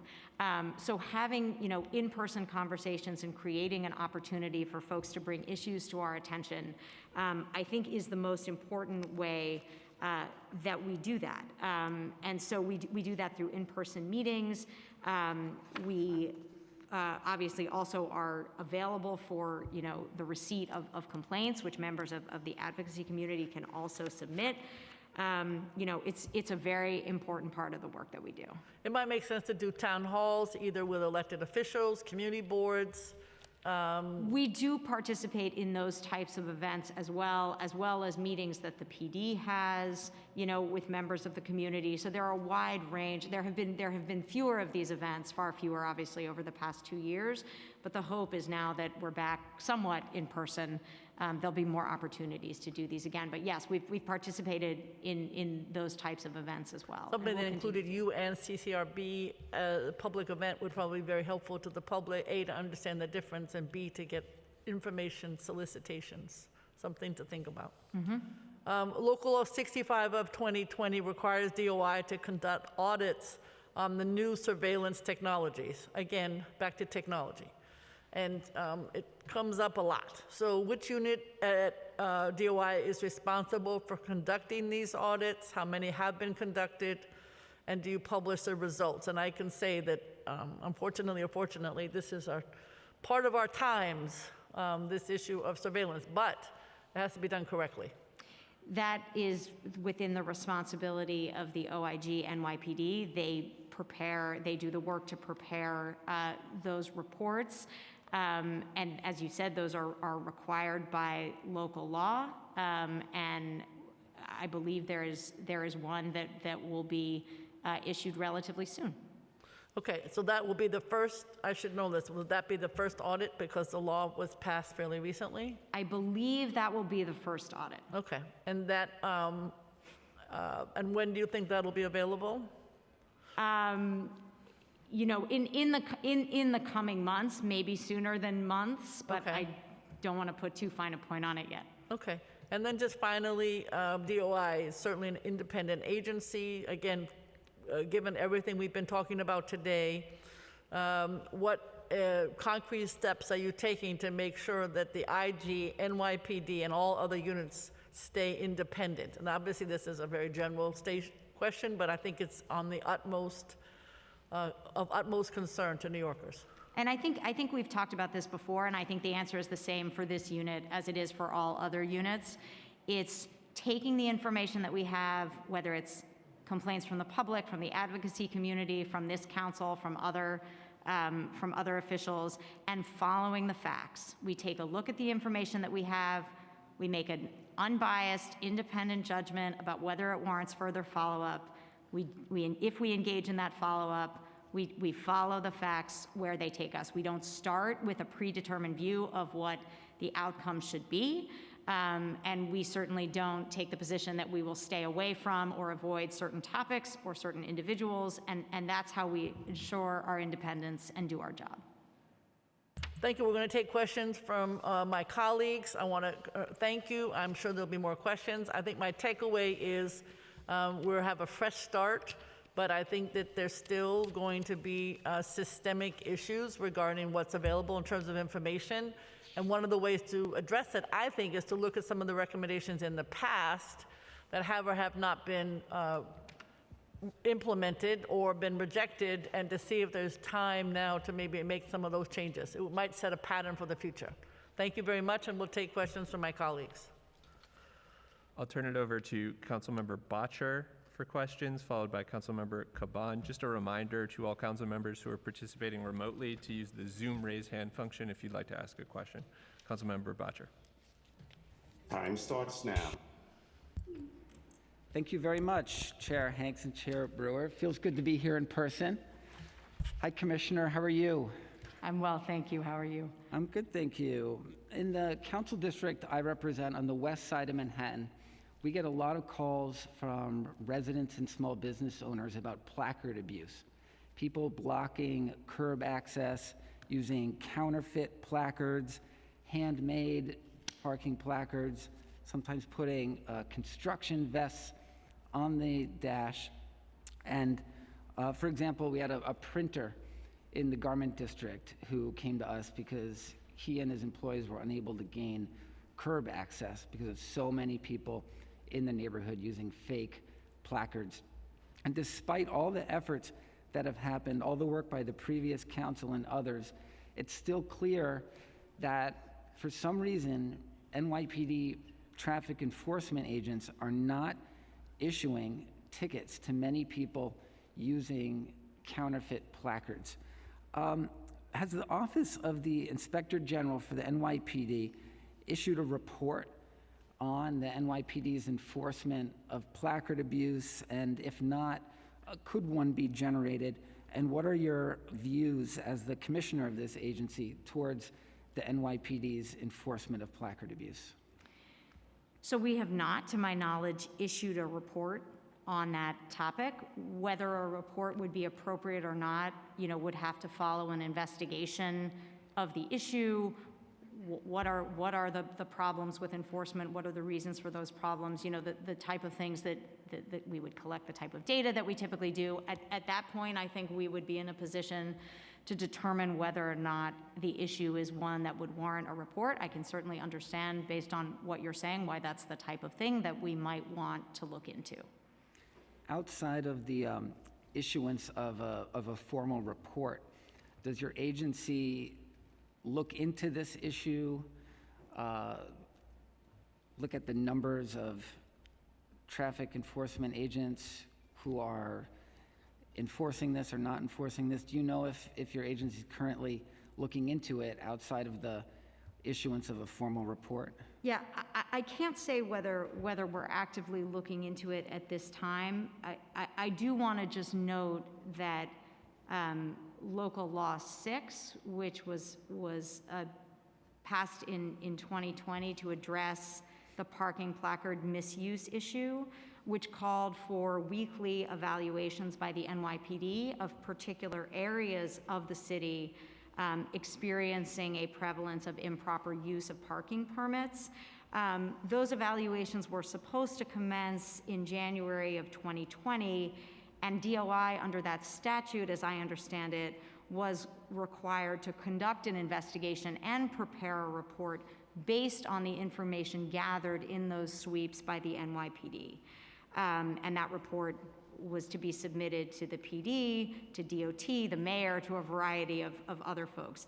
As we informed the council, and this was back in 2020, just to give you the context, the NYPD and DOI were unable to perform those tasks due to the pandemic.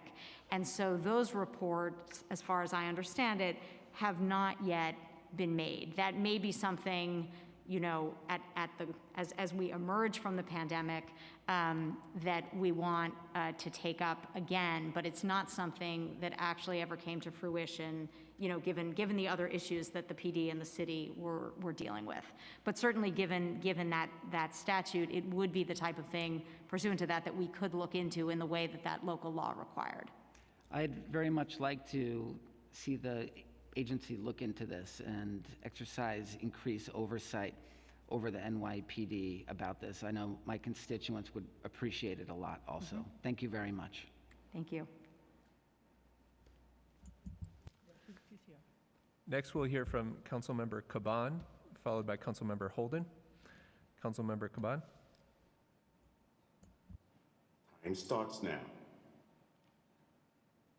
Thank you.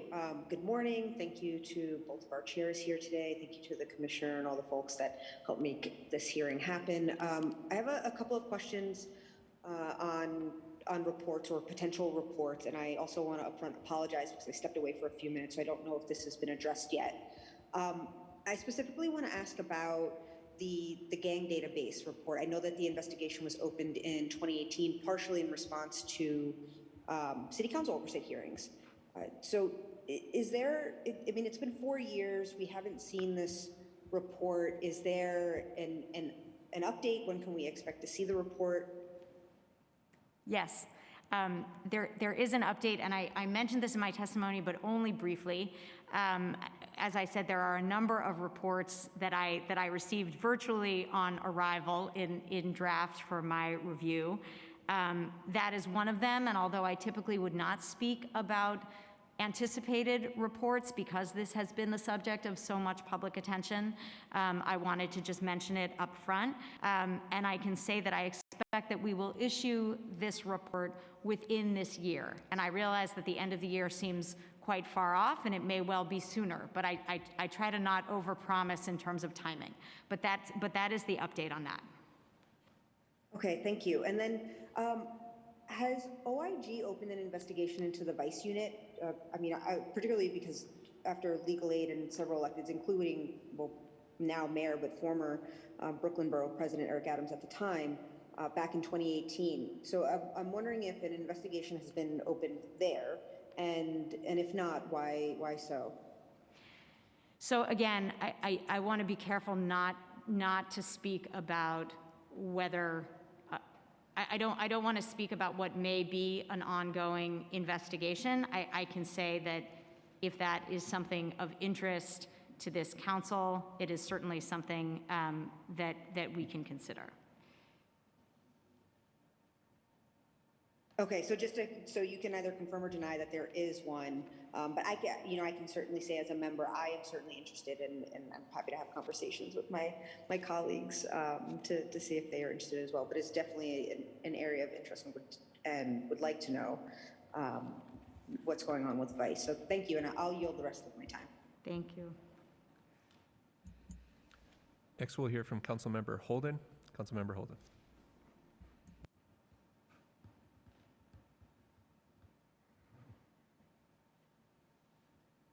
Thank you. Thank you, chairs, for this hearing, and thank you, Commissioner, for your testimony. By the way, I share Councilmember Bottcher's concerns over placard abuse. That's been one of the most difficult areas to address historically, and we have to start, working on that, and I think we should work on that together. But on my prepared questions, it seems that NYPD is over 80% compliant, is my math, with DOI's recommendations. Can you compare that percentage of compliance with other agencies? Sure. There are different ways to calculate this depending on whether you include accepted, implemented, accepted in principle. But generally, I can tell you that that is sort of within the range of acceptance of other agencies. And if you calculate it in certain ways, it's actually slightly higher. But it's certainly sort of within the heartland of the high acceptance rate that we are proud to say that we have. Yeah, because we want a good level of cooperation, I think, with city agencies. So your recommendations, which you mentioned earlier in the testimony, that DOI and OIG, NYPD, and NYPD have meetings to discuss areas of concern. Have any meetings taken place yet? Well, there are regular meetings with our team, with the heads, the IG, now the acting IG, and the PD on a regular basis to discuss the status of our requests for information and to try to move those along. So those meetings have already been happening. I'm talking about having meetings, at the executive level as well with more senior folks at the PD to make sure that those are moving along. Those meetings, I've had several meetings with them already, and the idea is to set up a standing meeting to review the pace of the production of information in response to our requests, which would happen in the future. Those meetings haven't happened yet. The other thought that we discussed was to have more regular meetings on the status of our recommendations, to not necessarily just do it annually, but to do it, we'll figure out the right amount of time, whether it's quarterly or twice a year, but to have more frequent meetings on that issue as well. Yeah, I think that the idea of a standing meeting is probably the best idea. This way they take place, they're regularly scheduled. And I think you'll see, obviously, more cooperation on both ends. So just a minor thing on staffing, because I was surprised that you mentioned in your testimony, you only have 20 staffers in DOI, right? Right now, the OIG NYPD unit has 20 staff, that's right. Right, so, and was there, you said something about 38 originally? The highest number that the unit has had, which I believe was back in 17 or 18, was 38 or 39. And I think the appropriate number is somewhere in the high 20s, 30, low 30s, something like that. I don't think we needed quite as many as we had originally, but I think we need more than we have now. Okay, thank you. Thank you, Commissioner. Thank you, chairs. Thank you very much. I don't believe there are any other members of the City Council who are testifying, so I certainly want to thank you, Commissioner, for your remarks, and we look forward to working with you. And Councilmember Bottcher, we're not going to forget the placards, so I will make sure, and certainly for the other suggestions that were made today, they will all be considered and followed up on. Now, I'd like to turn it over again to CJ Murray and call members of the public to come and testify. Thank you very much. Thank you, Chair. We'll now turn to public testimony. Each panelist will be given 3 minutes to speak. For panelists participating remotely, once your name is called, a member of our staff will unmute you, and the Sergeant-at-Arms will set the timer and give you the go-ahead to begin. Please wait for the Sergeant to announce that you may begin before delivering your testimony. I'd now like to welcome Candace McCoy to testify, followed by Eric Rasmussen, and then Judith Green. Time starts now.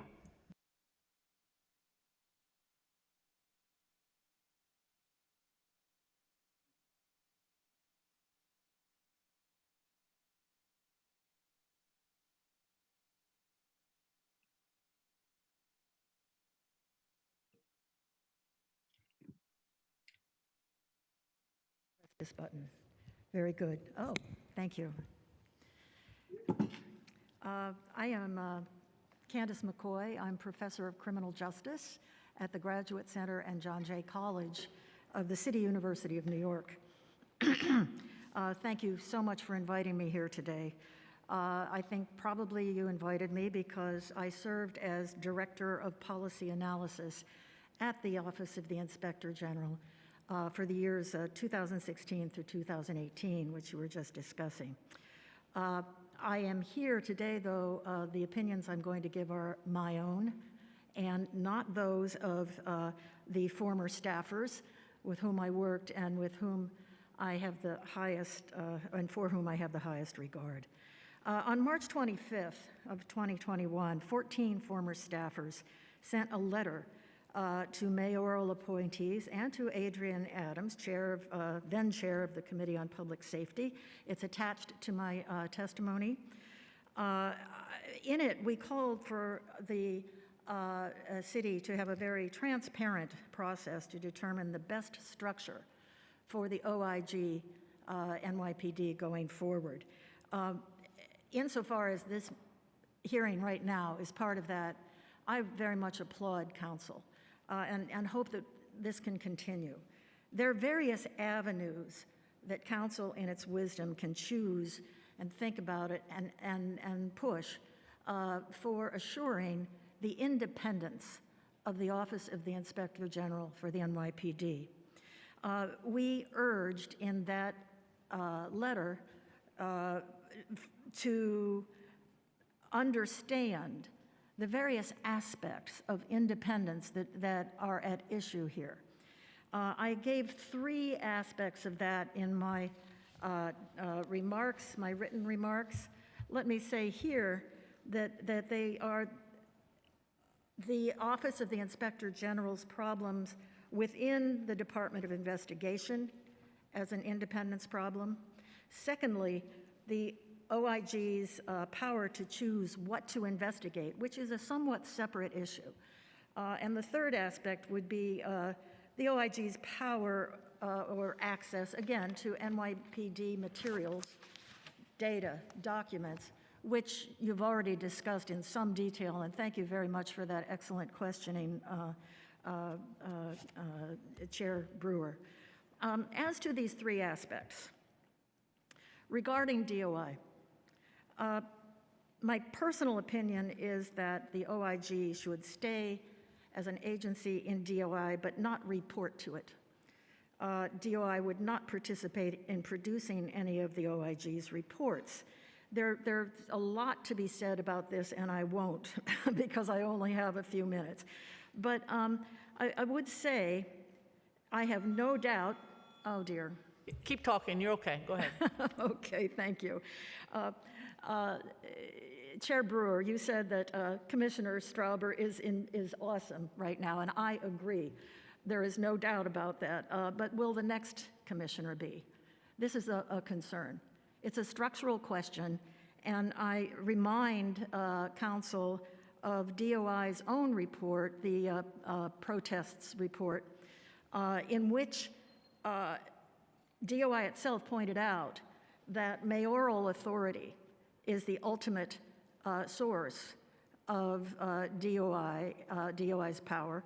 And the Commissioner Strauber herself today, in her written remarks, points out, quote, while Local Law 70 created a specific Inspector General for the NYPD, it did not change or limit DOI's existing authority over all city agencies, including NYPD. It does give the mayor authority in consultation with DOI and NYPD to determine how, quote, sensitive NYPD information provided to DOI will be treated. This authority over investigative materials and in general over the operation of OIG is of concern over time. Maybe not right now, but it's really something to think about deeply and work on now while we can for the future. I'd like to say that... you need to start to wrap up if you can. Absolutely. Regarding the NYPD itself, it must accept that it will be regulated. when asked for data, documents, interviews, it must provide them.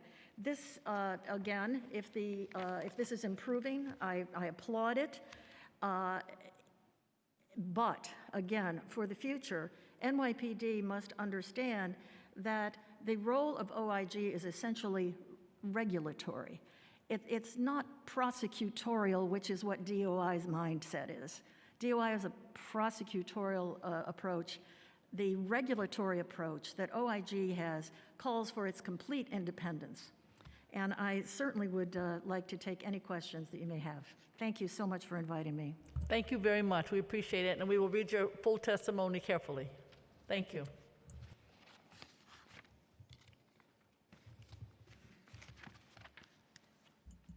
I'd now like to welcome Eric Rasmussen to testify, followed by Judith Green, and then Andrew Case. Eric Rasmussen. Time starts now.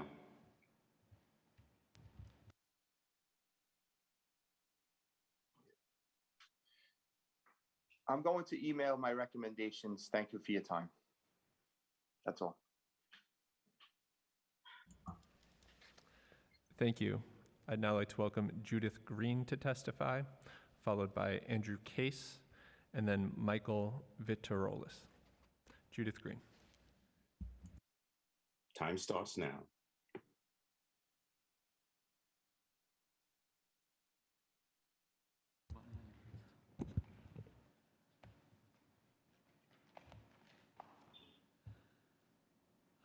Good afternoon. Thank you so much, Chairman Brewer and Chair Hanks, for the opportunity to speak to you today about the gangs, aforementioned gangs database issue. I'm here representing Grassroots Advocates for Neighborhood Groups and Solutions, which is a citywide coalition, the membership of which includes Brooklyn Defender Services, the Immigrant Defense Project, my own group, Justice Strategies, Latino Justice, the Legal Aid Society, the Policing and Social Justice Project at Brooklyn College, and the Surveillance and Technological Oversight Project. My own personal concerns with effective accountability by law enforcement began back in the 1970s as Director of Women's Resources for the San Francisco Sheriff's Department when I led an investigation of the physical and sexual abuse of women by police officers in that city. Subsequently, I served for 15 years as Director of Court Programs at the Behr Institute of Justice, a research fellow at the University of Minnesota Law School, a research associate for the RAND Corporation, and a senior Soros Justice Fellow. I founded Justice Strategies in 1999, becoming a member of the Gangs Coalition in 2017. It was in May 2017 that the coalition sent a letter to Philip Ure, then the Inspector General, expressing concerns about various aspects of police enforcement against gangs in the city. We expressed particular alarm about the gang database, the so-called criminal groups database. Investigations and audits in other cities, such as Chicago and Los Angeles, have consistently found that the criteria for inclusion in such databases are vague and overbroad. Database entries include wild inaccuracies, and the information is broadly shared, jeopardizing the status of immigrants and adversely affecting access to public services and employment opportunities. Subsequent meetings that we had with Commissioner Ure and his staff were both substantive and cordial, but more than a year passed when we got word that Mark Peters, then the Commissioner of Investigations, had blocked the investigation. In August of 2018, Brad Lander and Jumani Williams, then both members of your city council, sent a letter to Commissioner Peters and Ure requesting that the investigation be taken up. These letters, by the way, are appendixes, exhibits to my written testimony. The August 2018 letter seemed to help to move things forward, and yet many more months passed by with no indication about when or if a report would be forthcoming. In December 2019, an additional letter was sent. This one cited the then 2.5-year delay, and it was signed by 16 members of the New York State Assembly, 3 members of the New York State Senate, and 3 more members of the New York City Council. I'm before you today, 5 years later, I appreciate the references made to the report by the new commissioner, but nonetheless, I'm here to express our dismay as well as our anger that it has taken so long to have completed an investigation. We understand that the investigation was undertaken and the report has been compiled. We know that ours is not the only experience that indicates how OIG has been obstructed from performing its duties. Facing these difficulties, Mayor Blasio proposed to relocate the OIG by merger with the CCRB. We strongly oppose that idea and would be happy to provide you with more information about why that would be. You need to start to wrap up if you can. I will try to be quick. New York stands at a pivot point in regard to police policies and practices. Mayor Adams and Commissioner Sewell are making every effort to move our city backward to Giuliani time. They have revised and rebranded the violent and deadly street crime unit that upgraded stop and frisk to stop and shoot. They are reinstituting the failed broken windows criminalization of poverty. They are rousing unhoused people from the streets. They plan to increase the level and scope of surveillance in an already bloated panopticon, turning our entire city into a 24/7 police lineup. They are intensifying NYPD cooperation with federal crime control task forces that are impervious to local oversight and unfettered by federal consent decrees such as Handshoe.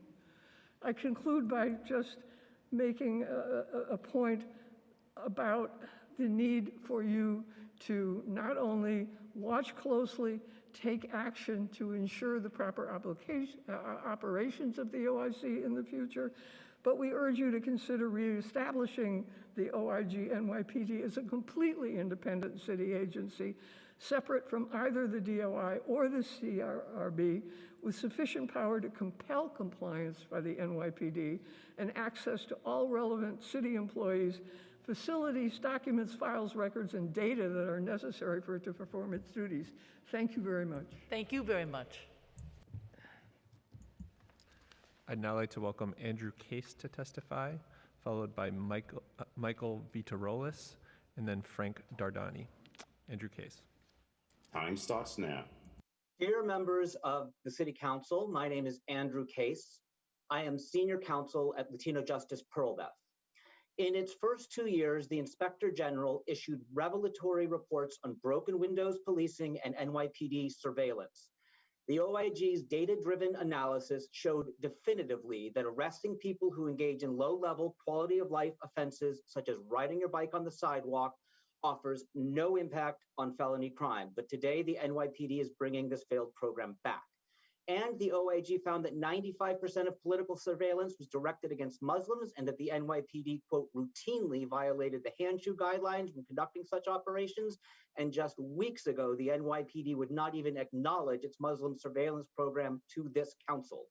The city's response to the OIG's aggressive reporting was to gut the independence of the agency.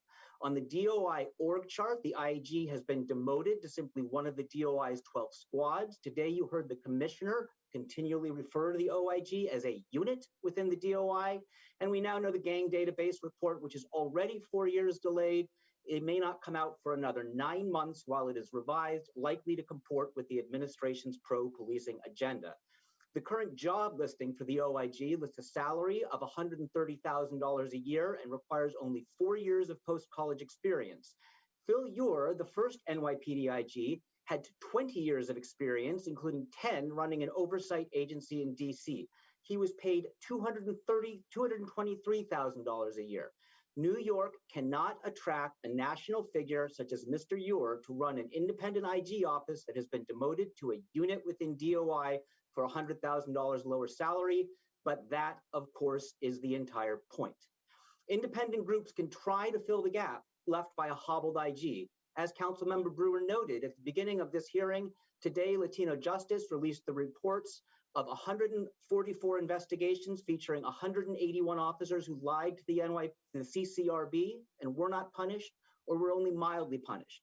A truly independent IG could follow up on such a report using its subpoena power, its authority as a city agency, but we are not optimistic in the current environment. Without action from the City Council, New York's brief experience with an independent inspector general may be over. Thank you very much. I appreciate your comment. Thank you. I'd now like to welcome Michael Vitarolas to testify, followed by Frank Dardani, and then Tawaki Kamatsu. Michael Vitarolas.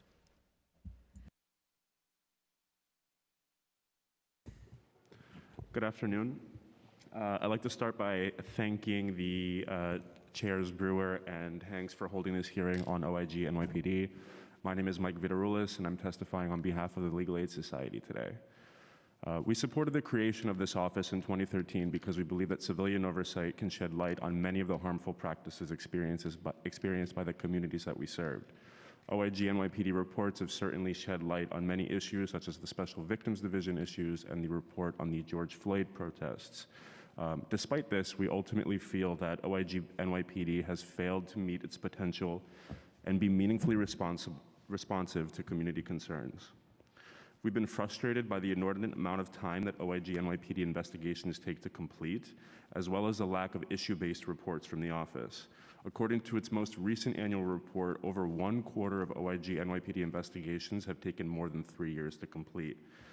This does not demonstrate the urgency that many of these issues require, and compared to many other civilian oversight agencies and other inspectors general in other cities, OIG NYPD has accomplished relatively little. And I'm speaking to the Chicago Public Safety Inspector General and the Seattle Office of the Inspector General, both of which are actually newer agencies than OIG NYPD, and they have published a greater number of reports than OIG NYPD. Over the years, we have filed many complaints with OIG NYPD and provided information to support their investigations. For example, in 2018, we sent 2 letters to OIG NYPD detailing patterns of sexual misconduct experienced by several of our clients during interactions with NYPD's Vice Unit. Several elected officials have also called on OIG NYPD to investigate the Vice Unit. Nearly 4 years have since passed, and to our knowledge, this investigation is still ongoing. It is disappointing that we have learned more about the Vice Unit from a ProPublica reporting than we have from this office, which is uniquely positioned to investigate these particular issues.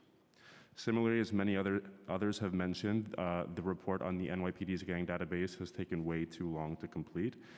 This is an issue that affects predominantly young men of color and is one that this council and many community organizations have been sounding the alarm over for years. These delays in producing these reports reduce our collective ability to respond to these urgent issues and allow these harmful practices to continue unabated and without public scrutiny. In our written testimony, we'll detail a number of issues that we believe have inhibited OIG NYPD's ability to be responsive to community concerns, but I just want to raise 2. The first one is NYPD's long track record of obstruction and non-cooperation with civilian oversight agencies. As detailed in DOI's George Floyd protests report, OIG NYPD has faced significant challenges in obtaining documents, scheduling interviews with NYPD executives, and gathering the data necessary for its investigations. Many OIG NYPD special issue-based reports refer to some form of non-cooperation or non-responsiveness that has reduced the agency's ability to conduct timely and thorough investigations. A recent report by the National Association for Civilian Oversight of Law Enforcement identified timely and unfettered access to records, cooperation, and the ability to discuss issues with law enforcement executives as preconditions for effective civilian oversight. We urge the council to take this issue seriously and work with the mayor and police department to ensure NYPD cooperation. A second issue that this council has raised, and this is something that Professor McCoy and Andrew Case had raised in their testimonies, is the role of DOI in the work of the Inspector General. In observing the OIG NYPD over the years, we have developed the perception that previous DOI commissioners have at times interfered with the work of the Inspector General by either closing investigations or discouraging them, delaying them, unduly influencing office reports and recommendations, and otherwise exhibiting inappropriate influence over an agency that is intended to provide independent oversight of the NYPD. Reporting on this issue by BuzzFeed in 2018 revealed that a previous DOI commissioner frequently involved themselves in OIG NYPD's work in concerning ways, such as allegedly shelving a report on NYPD's failure to discipline officers who made false statements, as well as discouraging an investigation to the gang database. Following the events of summer 2020, we were very surprised to see that the DOI commissioner had led the investigation rather than the previous inspector general, who has over 20 years of experience in police oversight and is a subject matter expert in this field. While we cannot, of course, confirm these reports of interference, we do note that there is a fundamental tension here that contributes to this perception. The DOI commissioner is an appointee of the mayor, who leads a department that is responsible for overseeing a police department who is also led by a mayoral appointee. As Ms. McCoy raised in her testimony, we urge the council to broaden its conceptualization of independence beyond mere independence from the police department. We believe the council should look into this, determine whether it is a real issue or mere perception, and obtain clarity over the role of DOI in the work of the Inspector General for the NYPD. This may require limiting the role of DOI in influencing the operations and work product of OIG and establishing safeguards that ensure the independence of the Inspector General. At a time when NYPD leadership... You need to wrap up if you can. I'm done right now. At a time where the mayor and NYPD leadership are doubling down on antiquated and aggressive policing tactics, ensuring that independent civilian oversight agencies such as NYPD are appropriately resourced and is capable of carrying out its mandate effectively and without obstruction and interference should be a priority of this council. Thank you. Thank you very much. So one point I want to make, having watched this process over the years, is don't forget the DOI commissioner comes with advice and consent of the city council. So we don't like somebody, we send them back to the mayor. So I just want to point that out. We don't have that oversight over the IG. So I guess I do think they need more resources. The earlier comment about salary was not a good one. Higher salary, more experience. But I worry just not having some say over what is happening, and our one way we have it is advice and consent. Just to point that out in your testimony. Noted. Thank you, Councilmember. Thank you. I'd now like to welcome Frank Dardani to testify, followed by Tawaki Komatsu, and then Elizabeth Daniel Vasquez. Frank Dardani. Good morning, everyone. Good morning, everyone. I just want to start by saying I'm a lifelong New Yorker, born and raised in Brooklyn, New York. 75 years old. I have worked in every area of this city. I have seen many, many police encounters with the public. I have only seen scuffles between police when people they're arresting decided that they didn't want to be handcuffed. I have been involved in ride-alongs in police cars. I have gone to the Citizens Police Academy. I've been involved with civic associations. I'm a community board member for over 25 years. I'm involved with the precinct council. And I believe I have seen many more than most people in police encounters. And I can honestly say that I do not see what I'm hearing from people on the news and from this board, and from my understanding, as Councilmember Holden had mentioned, 80% of the NYPD is being cooperative. I'm just trying to figure out how the lawmakers of New York are going to be able to correct the problem that they've created by allowing the bad guys to be the most important part of this city. How do we prevent them from taking over our city? All we hear about is, what are we going to do to stop the police from doing their jobs? And, you know, how do we undo what we've done to the men and women in law enforcement, that they have to come to work every day and worry about losing their job because they've acted properly. Time expired. So, you know, this is my one and only question. How do we reverse what we've done to our law enforcement agencies and be able to do their job and make us feel safe? Thank you very much. Thank you very much.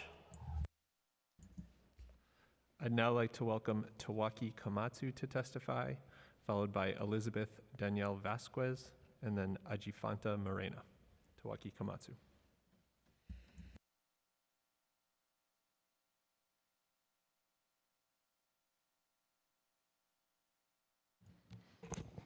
Hi, I'm Tawaki Komatsu. DOI was in this room previously. To start off, DOI is totally useless. I've been to its office repeatedly, reported numerous complaints to them. They've done nothing about that. CCRB, same story, reported numerous complaints to them. They defended members of the NYPD that I legally whipped in court. As I apprised you, Ms. Brewer, I currently have federal litigation. You're a defendant in one of them. I had a conversation with you on September 26th and September 28th, 2017. I told you then I was being illegally prevented from attending town hall meetings that you were inside of. There was one on September 28th where people got kicked out. You were there, I wasn't allowed in. For today's hearing, I tried coming into this room while all of you were in it. A member of the NYPD at the guardhouse by the Broadway entrance, he didn't let me inside. He made me wait while all of you were in this room. So the point is, all of us have First Amendment, 14th Amendment rights to come to a public forum, which this certainly is. He didn't let me inside. Also, I don't mean to waste your time, but the point is, the first time you and I shared a public forum was on March 15, 2017. The mayor had a town hall in Chelsea. And so bottom line is, about a month after that, there was another town hall meeting, public resource fair meeting in Staten Island. I wasn't allowed in. I got discovery material with regards to Howard Redmond, the DOI's commissioner, the predecessor, made remarks about him, the fact that he's a liar, he engaged in obstruction of justice. So the point is, he was a primary culprit who was keeping me out of these public meetings. And so with regards to DOI's mandate, the OIG's Inspector General, it's about systemic abuse. So if I'm being repeatedly kept out of public meetings, that's systemic. Point is, I filed numerous complaints to the DOI, CCRB. They didn't do anything about it.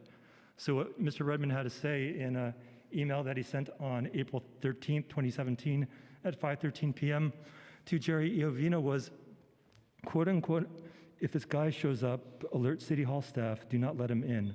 Worst case, we will put him in overflow. So the point is, I never even registered to attend that public resource fair on April 13th. So the point is, if I didn't RSVP for that public forum, why are they taking measures to preemptively prevent me from attending a public forum when I never even bothered to register to attend it? I mean, you're now the chairwoman of this oversight committee. We've had conversations previously. So with regards to systemic issues, not isolated to me, what exactly are you going to do about this problem? I can't answer it right now. We're listening to your testimony, and we will follow up, but I can't answer that right now. Thank you. I'd now like to welcome Elizabeth Danielle Vasquez to testify, followed by Ajifanta Morena, and then Naz Ahmad. Elizabeth Danielle Vasquez. Time starts now. Good afternoon. My name is Elizabeth Danielle Vasquez, and I'm the director of the Science and Surveillance Project at Brooklyn Defender Services. I want to thank City Council and Chairs Hanks and Brewer for holding this joint oversight hearing on the DOI's Office of Inspector General for the NYPD. Today, unsurprisingly, what I want to focus on is the role of the DOI and the Office of the Inspector General for the NYPD in surveillance oversight of the NYPD's surveillance capabilities. As Councilmember Brewer, Chair Brewer referenced, it is a critical moment in our history at this time to consider carefully how we go about engaging in comprehensive and universal oversight of the surveillance practices of our law enforcement. One of the ways in which this council went about putting in place structures for oversight was the passage of the Public Oversight of Surveillance Technology Act of 2020. The Post-Act passage in 2020 put in place some requirements for public disclosure on the part of the NYPD, and for the first time designated clearly to the OIG for the NYPD the obligation of reviewing those disclosures. Those disclosures were made by the NYPD a year ago now. The compliance with the structures of the Post-Act was at best dismal, and yet we still do not have the required report from the OIG for the NYPD on those disclosures and what those disclosures reveal about what the NYPD is up to with surveillance technology. One thing that those disclosures did uncover, however, is a stark fact related to the need for surveillance oversight itself. Review of those disclosures as a body shows that the NYPD does not believe that a warrant or any court oversight is required before using over 85% of the technologies they identify. This puts us in a space where court oversight is not a measure of oversight for surveillance, and instead we are left to governmental and civilian oversight in the form of oversight by bodies like the OIG for the NYPD.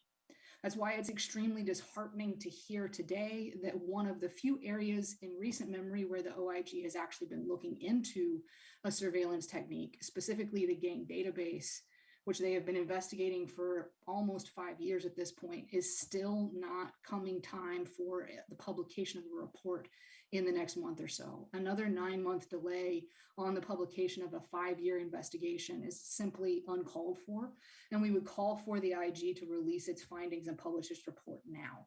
There's no reason that we need to wait another 9 months when the report is indeed complete and is at the executive level of the DOI. In addition to this already completed investigation, however, we would call on the OIG to start looking into surveillance more broadly, not merely in its role as oversight for the Post-Act, but also in its role as oversight for the NYPD itself. One place that is troubling that it would be time for the OIG to look into is the development of the domain awareness system, which is the NYPD's comprehensive data warehouse of all data streams that the NYPD has access to. The NYPD OIG existed at the time that the NYPD made the choice to turn the domain awareness system into a mobile application on cell phones and the tablets that are in officers' cars, made the domain awareness system available now to every NYPD officer on the street. That change happened when the OIG existed, and yet the only governmental entity that has conducted any oversight or audit of the domain awareness system was the Comptroller's Office in 2015. The OIG needs to be looking carefully into the uptake of surveillance technologies by the NYPD. They also need to be examining what we are hearing about the recent uptick in NYPD's seizure of cell phones from young people. We've been raising this issue for a number of years, but the problem has become even more pressing, where our young clients, particularly those that appear to be included in the faulty gang database I've already discussed and have been referenced by a number of people here today, are having their cell phones taken by the NYPD at an alarming clip. Those phones are getting categorized as investigatory evidence, even in cases where the relevant DA's office declines to prosecute. We have concerns that the contents of those phones are being accessed without a warrant in violation of the Constitution and Riley versus California. And we are calling on the IG's office to investigate the NYPD's property seizure practices, specifically as it relates to cell phones. But more broadly, we're calling on the City Council to act to address the NYPD's antiquated system of property seizure overall. The time to get a handle on oversight of surveillance technology is now, and we thank the council for its hearing today, looking into the role of the IG's office and how they are effectuating their investigations. Thank you very much for very specific testimony. Deeply appreciated, and we will follow up.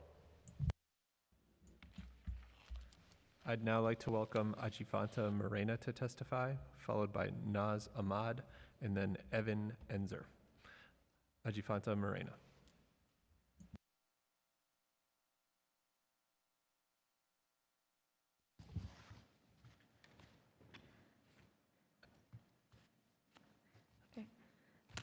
The Honorable Chairperson and the entire Committee on Public Safety Oversight and Investigation, I want to thank you for scheduling this very important hearing.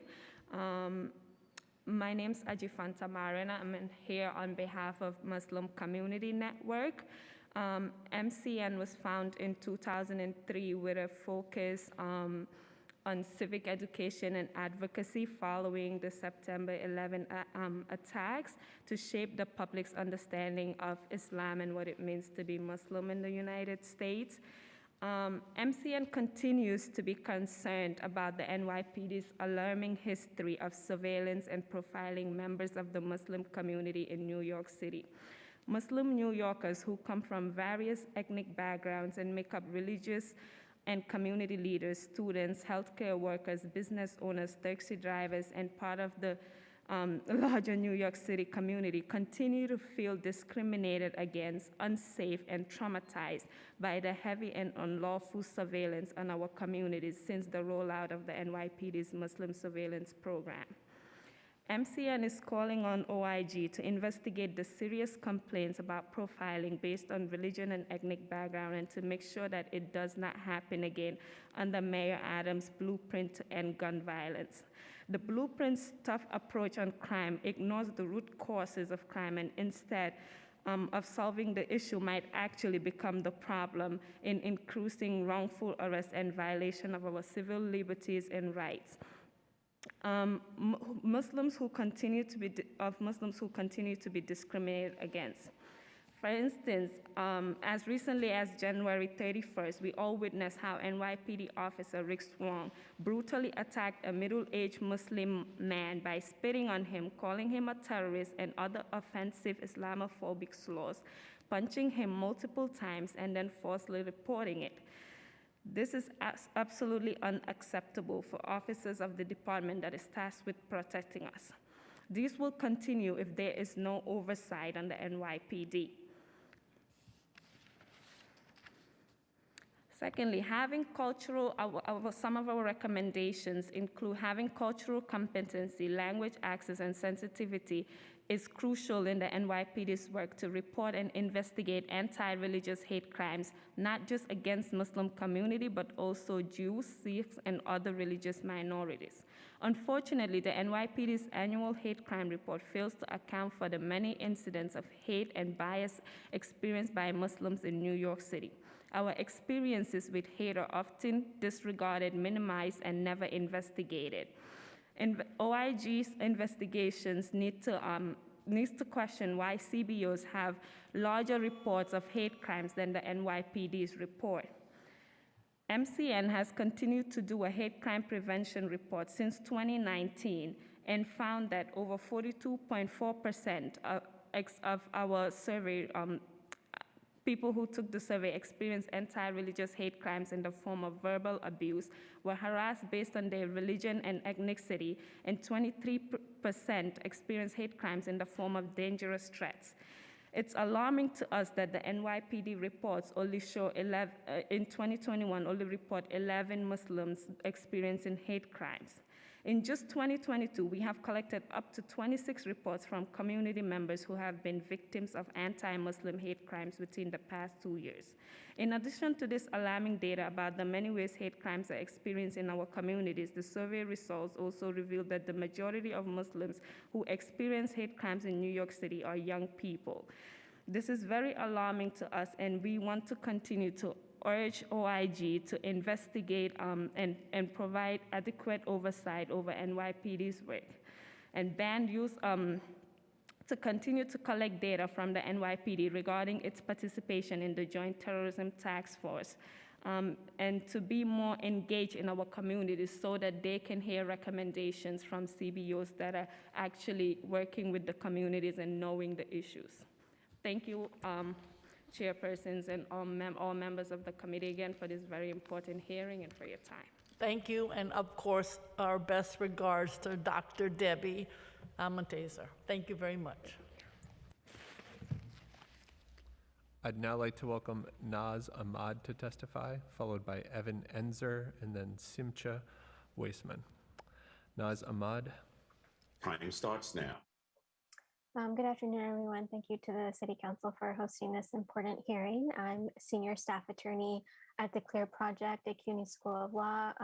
We're housed at Main Street Legal Services, the clinical arm of CUNY.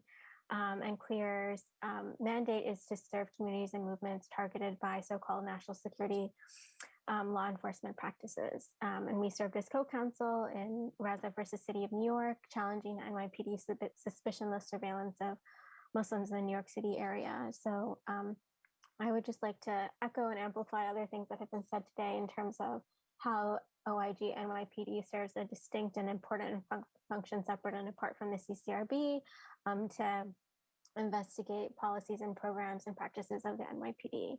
And I'd like to call the council's attention specifically to a report that OIG NYPD released in 2016, August 2016, concerning the NYPD's compliance with the rules governing investigations of political activity. Those rules are laid out in the settlement agreement in Hanshu versus Special Services Division. At the time OIG conducted its investigation, they were operating under an older version of the rules. Within less than a year of the issuance of the report, the rules were amended pursuant to a settlement agreement. But I again want to focus on one specific finding that actually OIG relegated to a footnote, but we all think is very important. So in addition to finding that the Intelligence Bureau was often non-compliant with several of the rules governing the conduct of these investigations, OIG NYPD also noted that more than 95% of all the targets under investigation were Muslim or engaged in political activity associated with Islam.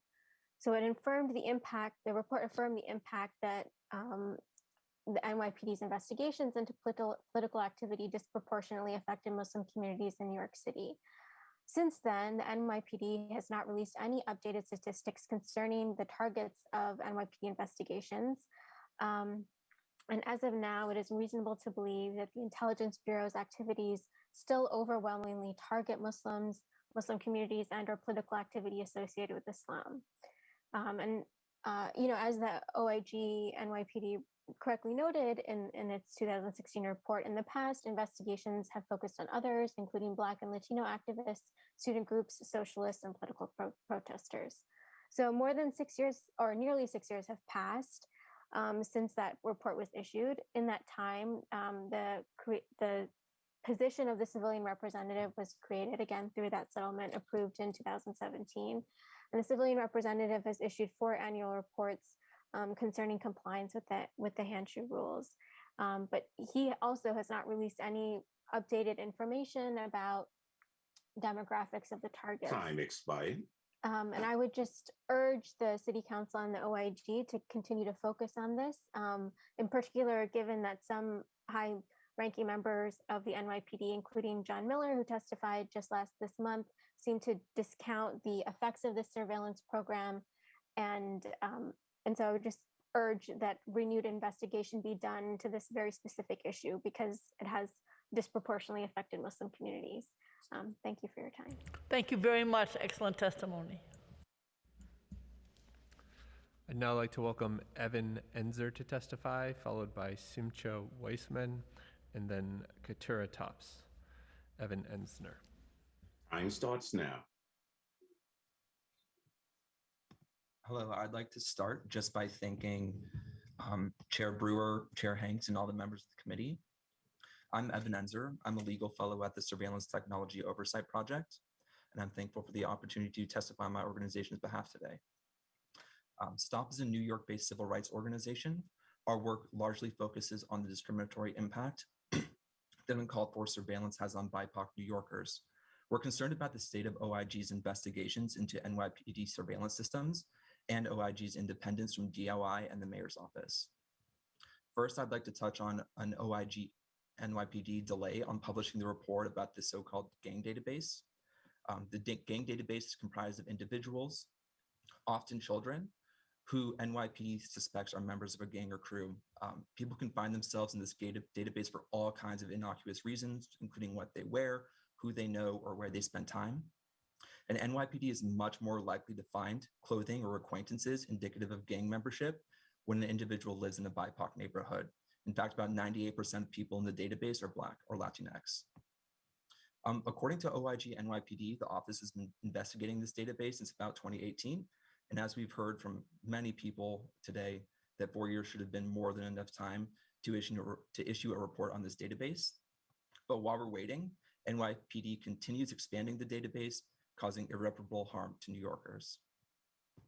Second, I want to echo concerns about the report on the Post Act. It's been over a year since the first surveillance audits went into effect, but OIG NYPD has still not published that surveillance audit. In fact, it's been 6 years since OIG NYPD issued a specific report on NYPD surveillance. And that was that 2016 report that found that NYPD failed to comply with surveillance rules regarding political activity. Additionally, STOP thinks some of these problems could be due to OIG NYPD's ties to the police department and the mayor's office. OIG NYPD is a part of DOI, so it answers to mayoral appointees and the office of the mayor.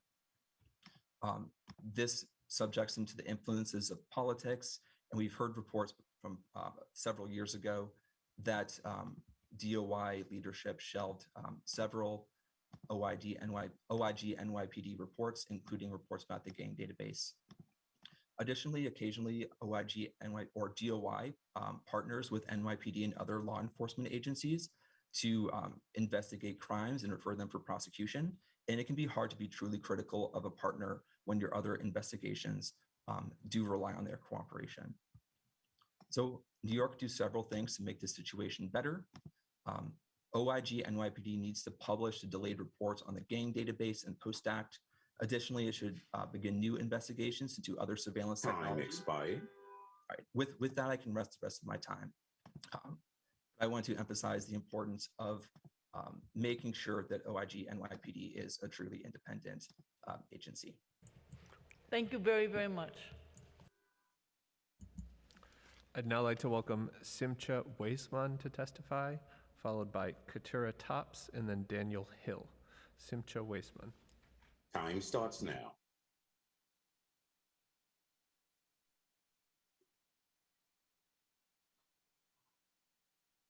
Thank you very much for inviting me. My name is Simcha Weisman. I'm the president of One Stop Richmond Hill Community Center and 102nd Precinct Community Council. I'm involved in the precinct for something like 41, 42 years. And I saw a lot of things change to good, some change to bad. And I just want to, I'm sitting here and hearing more investigation or more for NYPD and more to investigate this. You're taking all the tools from the officers. That's the way I understand it, and that's the way I see it. I'm in contact with them. I have excellent relationship with everybody in our command, in our borough command too. We're meeting weekly, twice, 3 times a week. I institute a program they call Build Up the Bridges. Is people from the community every couple of weeks come and meet with officer of with local people and say what they got, whatever, just to break the ice, because a lot of time the police get the short end of the stick. People take all the tools from them. I want to ask a simple question. Are you send a surgeon to do surgery with no tools? You're taking all the tools from the police department. It doesn't matter if it's right or wrong. For the last 8 years, I never saw something like this.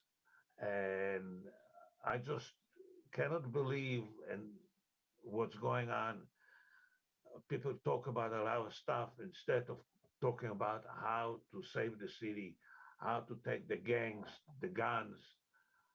Everybody else talk about it's important to them, I understand, but for us to win, we have to have the law, and people have to, you break the law, you pay the price. That's the bottom line. You let it go, that's what happened. Nobody respects anything, no stop sign, no red light, no nothing. That's what's going in the city. And I think that this have to stop.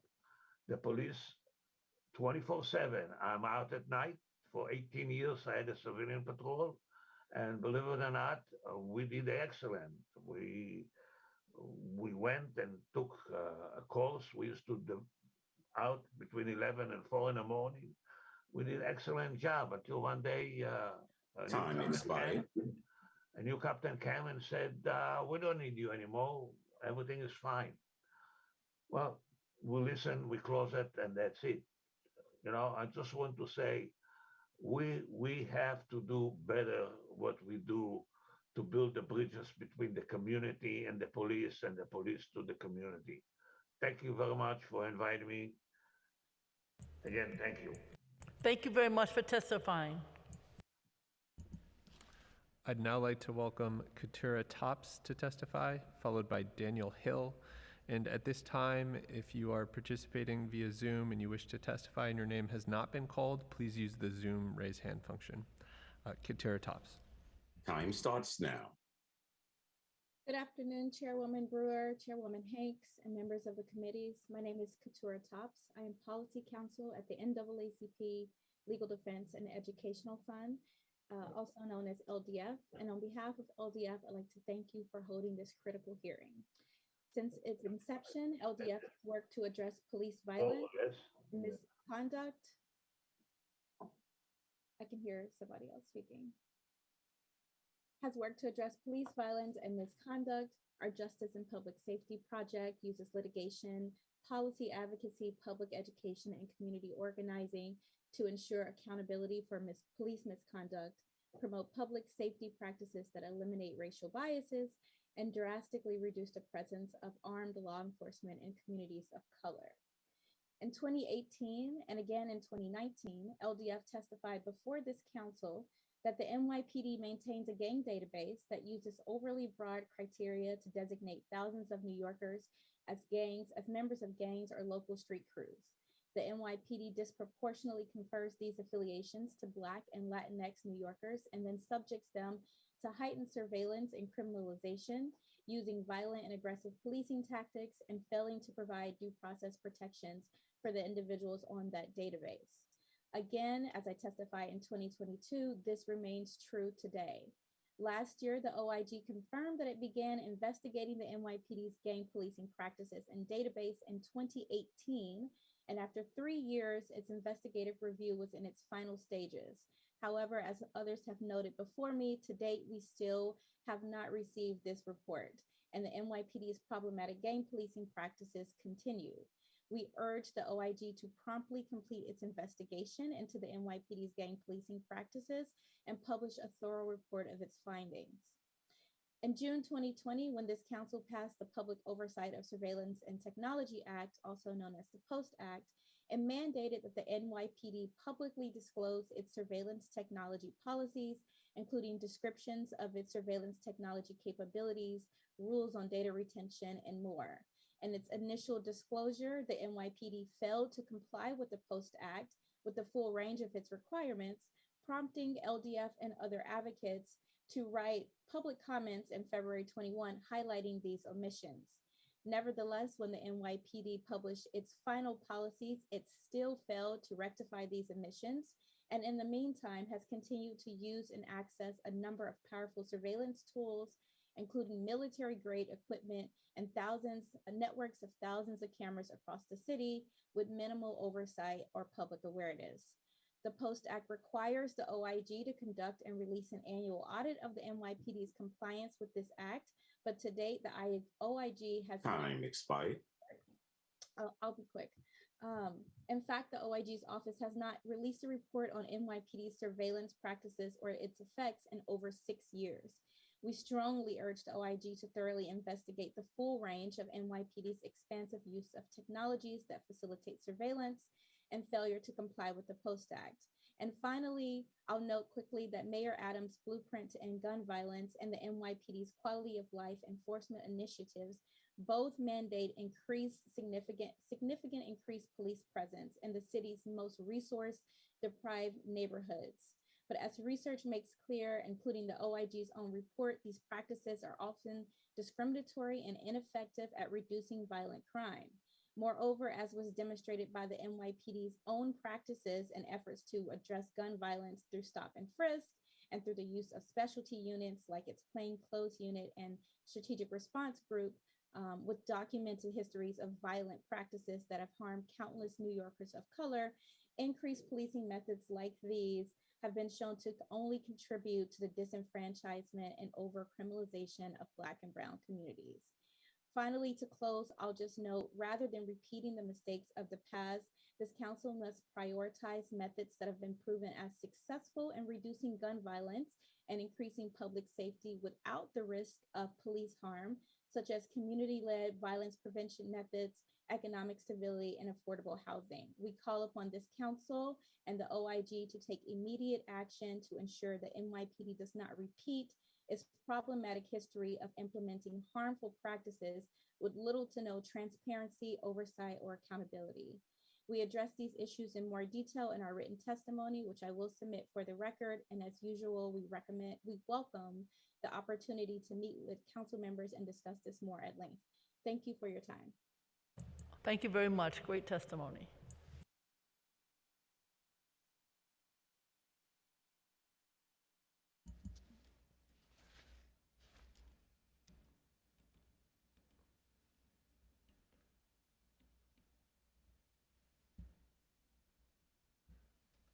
I believe that's everyone we have signed up to testify via the Zoom.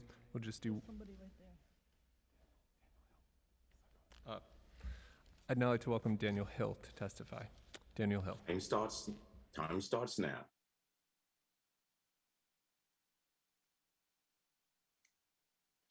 Hi, my name is Mohammed Khan. I'll be representing Daniel Hill today. He is occupied with some other work. I'm the executive director for the City Line Ozone Park Civilian Patrol. I was the former director for communications for another civilian patrol in Brooklyn.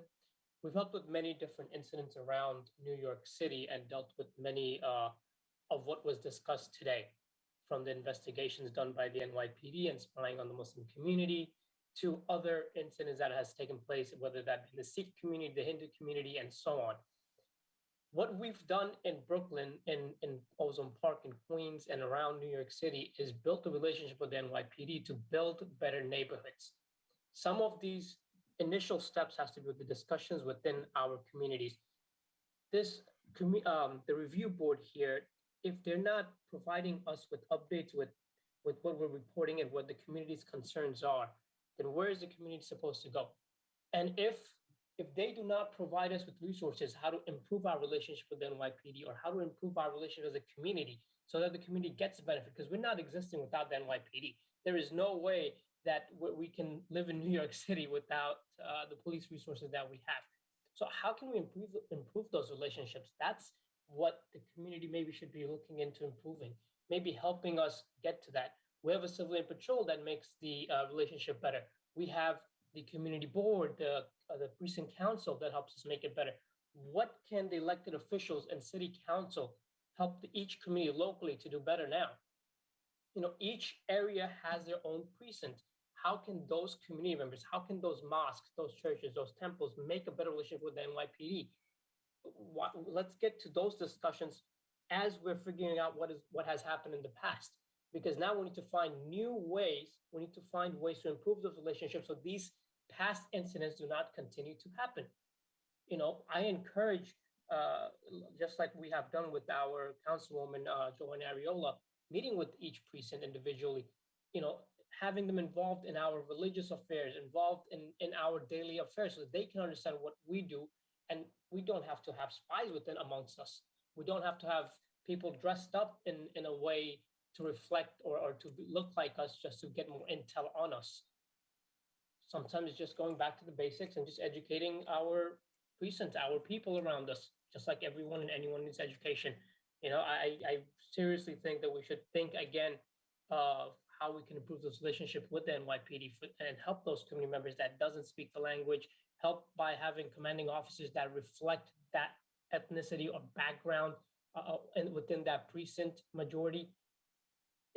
We need to come up with other ways so that the past does not repeat itself. Thank you. wonderful conclusion of our hearing. Thank you very much. Without further ado, I want to thank everyone who testified. I want to thank my colleagues, and I want to promise you, as is my work in the past shows with this great staff, we will make sure to follow up on each and every aspect of this hearing. This is not the end, this is the beginning. Thank you very much. This hearing is now concluded.